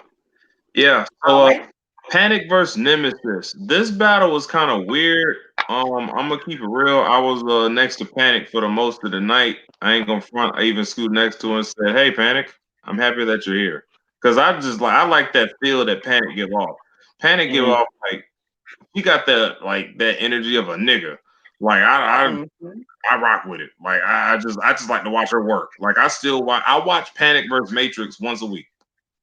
Let me tell you, when she was with Danger Zone Battle League, that's where I know her from. Danger Zone Battle League, and she was battling dudes then. Yeah. Panic is, to me, she is one of the most organic females to her style. You feel me? Like that makes sense. Like that, man. Listen, she gives me chills when she battles. That girl, no, I love her to death. Like when they made her cave, she was the perfect fit for me because you know what I mean? Exactly. She definitely just that's the female representation that you need. Yeah. I want to see C3 and I want to E Heart. Them was the only two. But this one is a perfect fit. Yeah, she made a blog in that group. And it's funny that you say that this was a weird battle because she also said the same thing. She spoke about how, you know, the reason why when she was up here, she said it. She spoke about the reason why she gave Nemesis the shot. And that she was pretty let down because she really didn't take it. She didn't feel as if Nemesis came like she should have with this battle. I'm gonna say this. While I gave Panic the battle 3-0, the most debatable round is the second because Panic kind of stopped short and cut the round. I don't know why, but I guess what she said was now, and it's funny you say that too, because she mentioned that, and what she said is that she, after that first, she was saying that she really wasn't motivated anymore. She was saying that basically if she would have continued with her second, she said that and she said she's done this in other battles too. That she kind of, you know how a battler kind of goes off of their opponent's energy. Yeah. And levels up. She said that had she continued when she was like, I did not choke, I knew my material and everything. She said if I would have spit my material, it would have been overkill. She said I felt like what I said in the first I can't remember how many bars, but basically what she initially said that she wrote for this was enough. So she didn't even, she was like, I just, you know, I spit some other shit and I was done with it. Yeah. So yeah, this was like you said, it was strange. I gave the battle of Panic 3-0. The thing about Nemesis is she had good material. She wasn't her energy was off because it did kind of seem like the crowd wasn't trying to rock with Nemesis. I didn't understand it. I don't know. I just kind of see myself as like the most pure guy in the room because I'm cheering for everybody. Like I just don't. I don't know. Like my prediction You was just want everybody to win. I want everybody to win. Yeah, it's not. I don't even want everybody to win. I just want everybody to feel like we rocking with you. Like I didn't come to see Panic battle the wall. Like, you know what I'm saying? Like, so I'm just like, but it was just a nemesis. It really got to her. Like the crowd wasn't really showing no love to her material. Like, you know what I'm saying? I think she got like 2 reactions throughout her whole 3 rounds. It was kind of weird. And I was like, bro, and I'm hearing material. I'm like, do you niggas not hear this? Like, so, and she was, you could tell she was like getting frustrated from it. I guess that's why Panic felt like she wasn't feeding off the energy because Nemesis didn't have any because she was discouraged for the fact that she wasn't getting no love. So, and then once Panic spit this whole 3rd round about you need to respect yourself and not being caught on camera, giving neck up. Yeah, it got pretty bad after that. So, Wait, hold on. Wait. Hold on. What? Oh my well, apparently, God. this whole situation. Remember when that Oh, I remember. and No, the I thing don't. the thing is, Ray, we right there together because like I don't keep up with the drama. I just watch battles. Like, Right. So I'm gonna let you speak on that because I know about that. Matter of fact, yeah. Well, okay. Somebody fill me Yeah, in. Wayne, you might as well do it because I don't know. Like, So okay, the Nemesis situation with they said it was T-Top. It was not T-Top. There was a person that she dealt with that she gave fellatio to, and he filmed it or took a picture.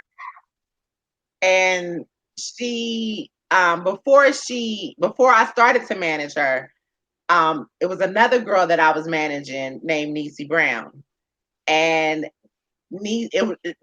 female battle rap can get a little catty, a lot of catty. Say little, a lot of catty. And Queen Vixen, I believe that it was a whole bunch of shit going on there, and that picture then surfaced by way of Niecy Brown to Queen Vixen. So it was all over Facebook. Oh wow, man. And she was right there and wow. That's okay, so I don't know, man. Okay, my thing is this. She probably should have took the Yoshi approach. Because Yoshi don't give no fucks. I'm pretty sure if a picture or a video came out of Yoshi would be breaking down what she was thinking while that was being filmed, and probably will be beatboxing to the slurping sounds or something. I don't know, but. And this is where, if these aren't your most favorable moments, and at the end of the day, you have to learn. I mean, they're out there. And that's probably something that she should have known was going to come up in a battle sooner or later. So that's a bar that you got a rebuttal for, or a situation that you should already have a rebuttal for, because you know goddamn well that this is what the females do. Somebody's going to bring that back up. So as that was brought up, 40 brought up Rum Nitty against Miss Hustle. Right. And I'm sure that probably, anyway, that touched my spirit when you said that, because I was even like, oh my, with Hustle and 40. But again, like you said, the women battlers are catty. I mean, she brought up, like we all could have predicted that she was gonna bring up Rum Nitty versus Miss Hustle. Now the only thing we did not see coming was during the surprise battle with Robin when she brought up ARP. Like we didn't see that coming. But talking about, everybody else's business, I mean, shoot, we all see that coming. What battle was that with Don Lady versus somebody? Robin probably, I don't really know what she was thinking in doing that, but Robin probably thought Flames would bring that up. So she probably thought to, listen, I'm a combat you. That's when I used to manage her. That's something that, people would bring her up in battles. And, I always told her, have a rebuttal for that shit on hand. So that's probably what but to play devil's advocate on this, huh? You kind of took a shot at the man versus rebuttaling it. Like, but just in case, let's say if Lady Flames did use it as a weapon or whatever, you kind of took a shot at the man, saying basically the man likes to be spanked. So, well, probably I don't know. But that's kind of like Sharon and Rome's battle. I don't know if y'all saw that already. Sharon basically said, I'm gonna tell you everything that you're gonna say about me. Yes, such and such, fuck my girlfriend Laura Tarzi. Yes, I have autism. Yes, you know what I mean? You ain't seen that battle? You better go watch Sharon and Rome, bro. That's a fight. Shut out like a fucking pound business. That was a fire ass battle. Listen, the classics that we love, that was a classic battle. Fuck out of here. Don't come at me about no white folks and all this, that, and the other. This is what battle rap was formed on. If anybody knows the backstory of Sharon and Rome, then you know why this battle was fire. And it's always in this battle, anytime there has been Ron won though. Ron, he has never really done well. This one, Sharon was I was amazed. I gave him that battle. I edged it to him. But to who, Sharon? Huh? You edged it to who, Sharon? Sharon, yes. You watched it? We're gonna talk about it, but not right now. Not right now, Ray. Tomorrow. We will come back tomorrow. I love you tomorrow. You're only a day away. Go ahead, bro. Let's finish. But yeah, so speaking of how he kind of like segued into the Yoshi G battle, the next battle of the night was Yoshi G versus Tony Blanco. I heard about this. I heard shout out to Yoshi G. This was female battle of the night. Okay, but what about LS and La G? Well, okay. Probably not. That was female body of the night. That wasn't a battle of the night. No, that wasn't. That wasn't. I got you. Clerical error. Oh yeah, female for sure. Body of the night. And this is battle of the night. All right, yeah. Let's go. I can see that. I can definitely see that. Yeah. And the most ironic part about it is they literally were the two smallest people in the building. That's the crazy part. That is funny. I already know. They are. They had us wilding. Like, I think I did it because yesterday, I don't know if y'all seen it. I made like a giant Twitter thread story about day 2. Like, I wrote a whole story, like a narrative. I thought. Yeah. And my favorite part of the whole event was because Yoshi G was shaking that building with them thought bars. Like, a lot of people say that, hey, you can't do that your whole career. I beg to differ. I don't feel like she can, but okay. I'm gonna work with you on that. I'm gonna beg to differ because Yoshi fresh with it, bro. I don't know.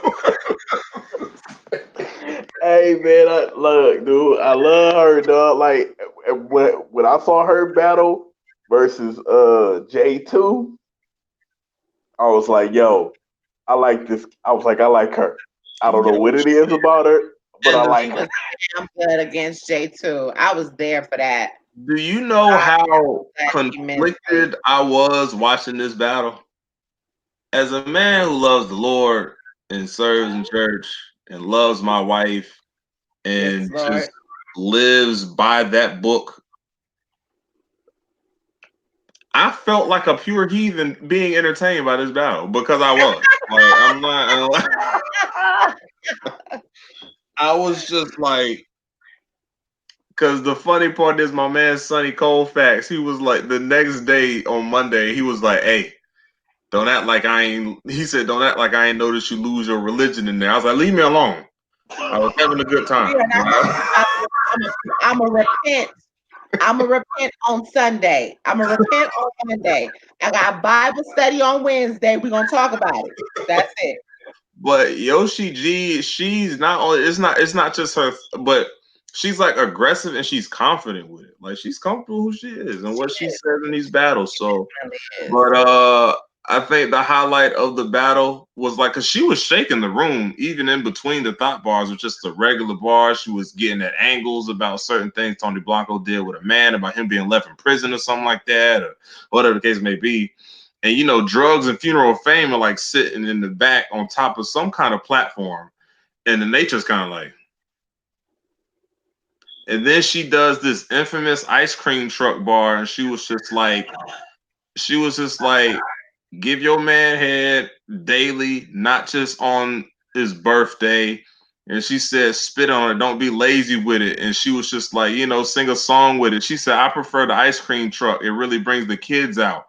And shut the building down. Oh my! Now see, I heard about it, but when you say it that way, like, oh my God, Bruh, we was like, everybody was just like,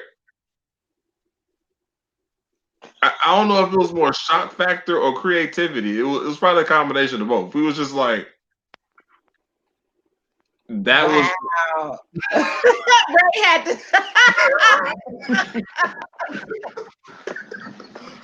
Oh my God.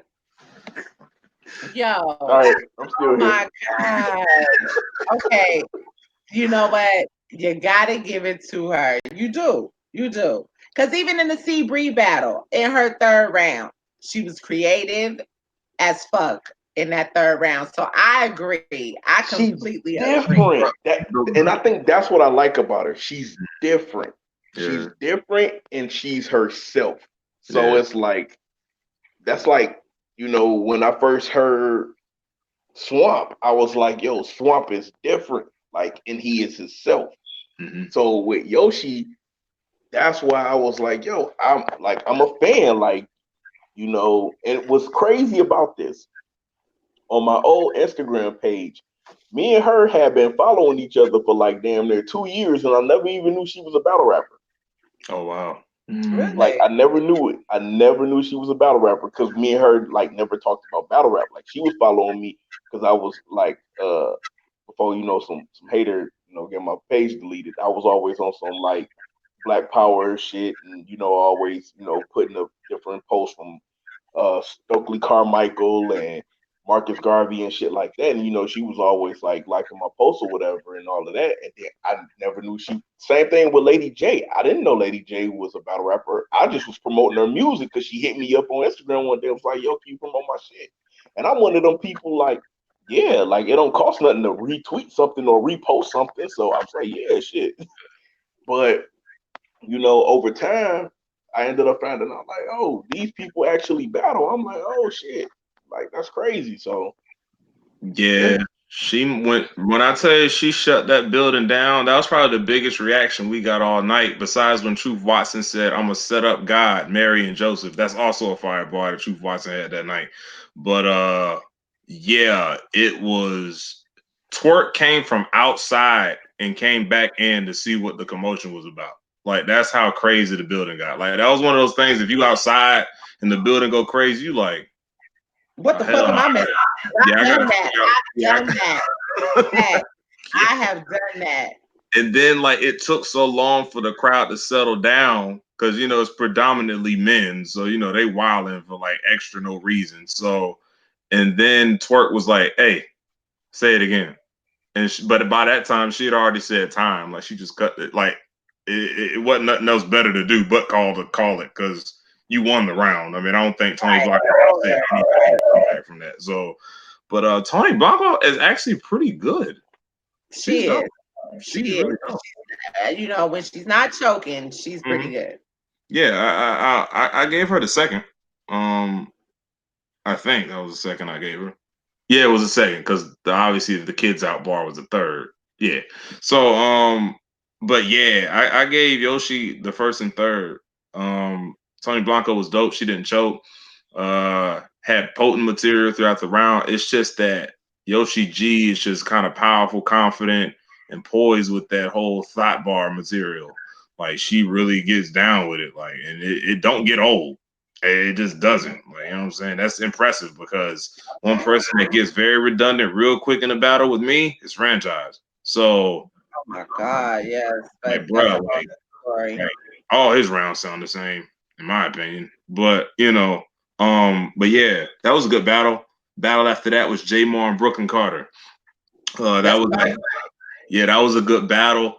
Jay Moore wasn't getting no reaction, and that nigga was talking. I don't know what was going on, but then again, there were a lot of We Go Hard people in the building. But I will say this: Brooklyn Carter was in rare form. Was he? Yeah, All right.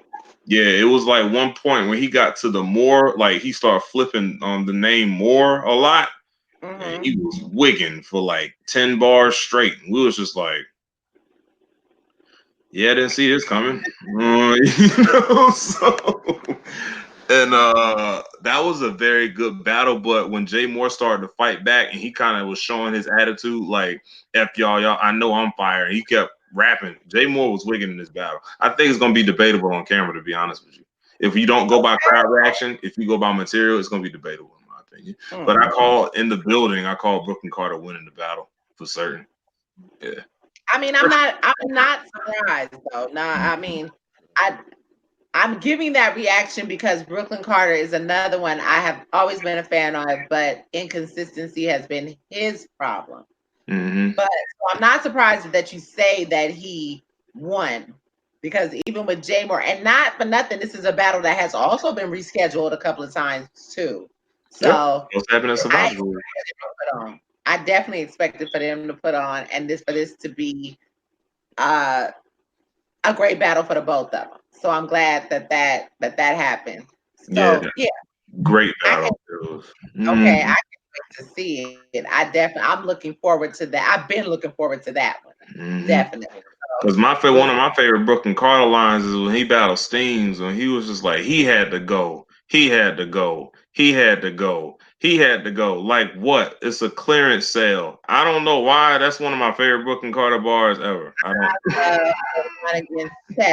When he dropped the change and the so many dimes dropping. Somebody yell, "Stop snitching!" God, and he performed that shit with. Listen, that shit still makes me go off. Matter of fact, I'm gonna go watch that shit. Yeah, I gotta go watch that just for that. Listen, I'm like, bro, go, nigga, go. Like that, I just knew with that battle, I was like, he's back. He is back. That's another guy that unfortunately just cannot get over the hump. And shout out to my boo Nina Cruzay, because them two together. Maybe they even need to do a 2-on-2, even a co-ed 2-on-2. I'm gonna keep it real. Nina Cruzay will beat a lot of niggas. I'm just gonna be honest with you. That broad is vicious. Like I'm gonna be honest. I commend Brooklyn Hard Carter for being with a female with that kind of hard ass exterior. Because I don't know what their house life is like, but bro, I would be like walking on eggshells because she looked like she will get with a nigga in a minute. And I'm not gonna put her business out there. I don't think she would care, but I don't. Where she works, she has great fucking customer service though. Like where she works, when she first started that job, even I knew when she first started that job, like she was so into the job, and somebody who would go there all the time, I would hear her talking to people and different things, and I'm like, damn, that's Nina? Like, no, that ain't the same person. So that's another. Now, don't get me wrong. She will definitely pop the fuck off. Don't get it twisted. Trust me, I believe that battle image is very authentic. That is right. Yeah. Hey, Wayne E, I gotta go. Okay. She's the sweetest, nicest person in the world. And I Mhm. think, was that the last battle or? And then it was, well, technically, yeah, because DG versus Easy the Block Captain was about to pop off. They both got through their first. It looked like it was about to be a war too, honestly. And then the foolishness took place. So Damn. yeah, and then DG just decided to quit battling after that. I think at least that's what he said on Twitter. He was like, he's just done with this. So Really fucked up. yeah, I was kind of sad because he was wigging in his first round. I was like, this nigga was not playing about coming with his real stuff in this battle. So just off of the first round, because he was able to get off 2 rounds, right? Yeah. Okay. Just off of what you heard though, the first rounds and then going into his second, how did you, like you said, it definitely seemed like he was coming with it, but when Easy went into it, what did you feel? And who went first? DG went first. Okay.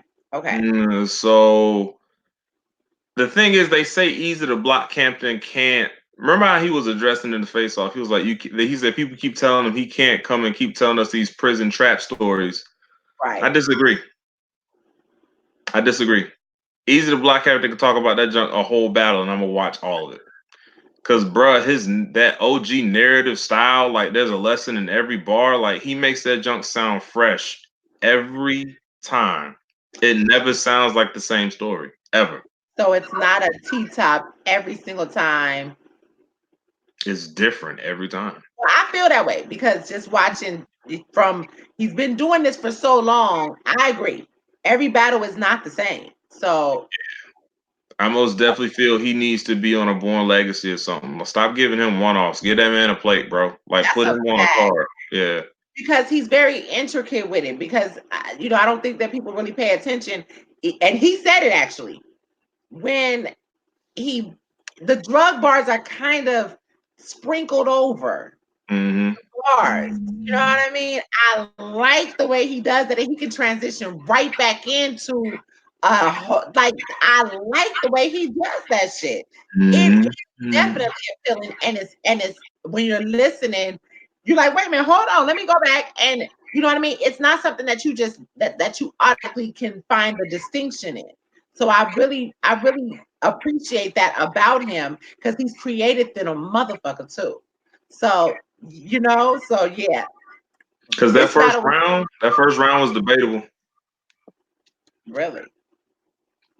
Because Easy Round was long as hell, but I was like the whole time. Engaged. Then A. Okay. All right. That's why I was mad that battle didn't finish, bro. Like, of course, at the time being, I was worried about my safety more than anything. But like on my way home, I was like, man, DG just got cheated again, bro. Like, off some BS, bro. Because that battle was gonna be one of them ones for certain. Yeah. That's so fucked up. It really is. And I know that he was really upset about that. Oh yeah, he was. I know that for a fact. He was very on the drive home. Yeah. Yeah. That he was very upset about that. And shout out to them for being ready and promoting, and although it didn't follow through, and unfortunately that's going to be a missed moment because you can't relive that. You know what I mean? You really can't.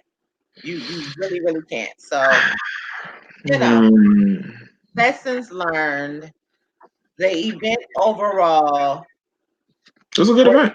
And I guess, I'm kind of hearing some people say that were there that day 2 was better than day 1. As far as completion and people getting their material off and no BS mic issues, yeah. Well, you can't refute that. I can see why. So I don't know. I guess it is what it is. And tomorrow we will probably have to get into day 1, and maybe not, because what is there really? I didn't even see day 1. I didn't even buy the pay-per-view. I'm not buying any more Smack pay-per-views because they're just gonna drop the battle starting in 2 weeks after that. So I can wait 2 weeks. That's a fact, and we come back to them. And we did buy the pay-per-view, so the rest of the crew, you know, so it is what it is. You know, but again, a lot of people bought the pay-per-view for one reason and it did not happen. So, you know. Shout out to my battle rap love KCJ for making my prediction correct. KCJ 3-0, as I said. Shout out to me also winning again with chess 3-0, like I said. Yeah. Did say, definitely did say. I'll give you that.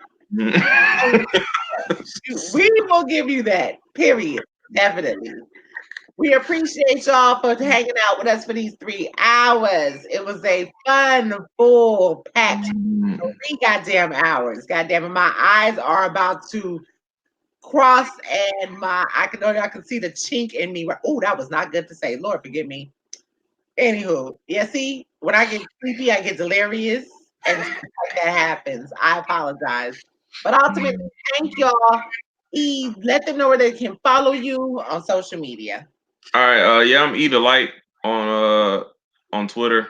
Check But the at name is at Echo ECHO _the _light. And it's spelled like they're supposed to be spelled. There's no phonetic slang spelling, like it's spelled regular. So yeah, follow me on that. Only thing I talk about on there is battle rap. I occasionally ask how people are doing because I genuinely care. But other than that, it's just battle rap, and that's it.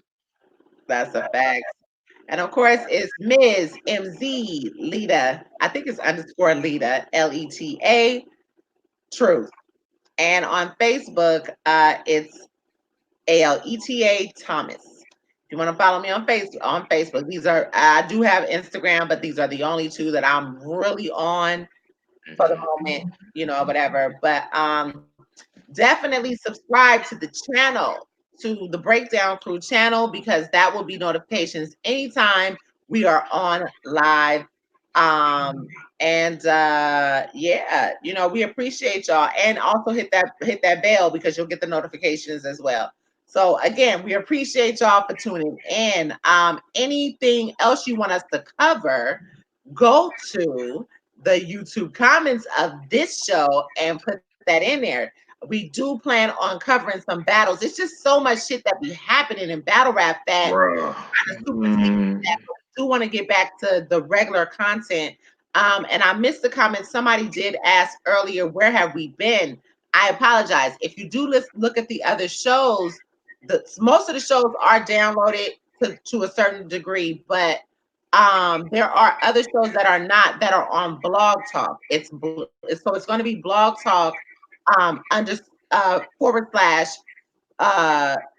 the Breakdown Crew. So you can find the radio shows there. And then again, we were doing lives for a little bit until punk ass YouTube stopped dealing with Google Hangouts. So, like I said, and even before that, some of the other shows are sprinkled around, but you can also check the other shows out on iTunes. Again, we appreciate y'all. Definitely let us know.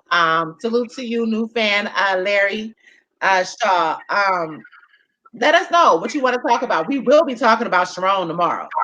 Sharon versus Rome tomorrow. And there's a few other battles that dropped that we want to talk about. Oh, y'all check out on URL Spade and Real Slick or Real Sick. Yeah, Real Sick. Yeah. Shout out to Lex. Yeah. Real Sick is fire. Listen, when I was in New York, I saw him when I went to one of the events. I didn't even realize that he was a battle rapper. Then, so the guy is talented. Don't let the bullshit fool you. Go to URL, watch Spade and Real Sick. That's a dope ass PG. It really is. And not for nothing, yeah, Spade is nice too. He's always been nice. Yes, good night, Johnny Storm. That's my stripper client. My scripper client. Scripper business started in Africa a long time ago. And we out. Y'all got it. Y'all got it. Salute to y'all. Salute to y'all. All right, y'all. I'll holler at you. All right. Bye. All right.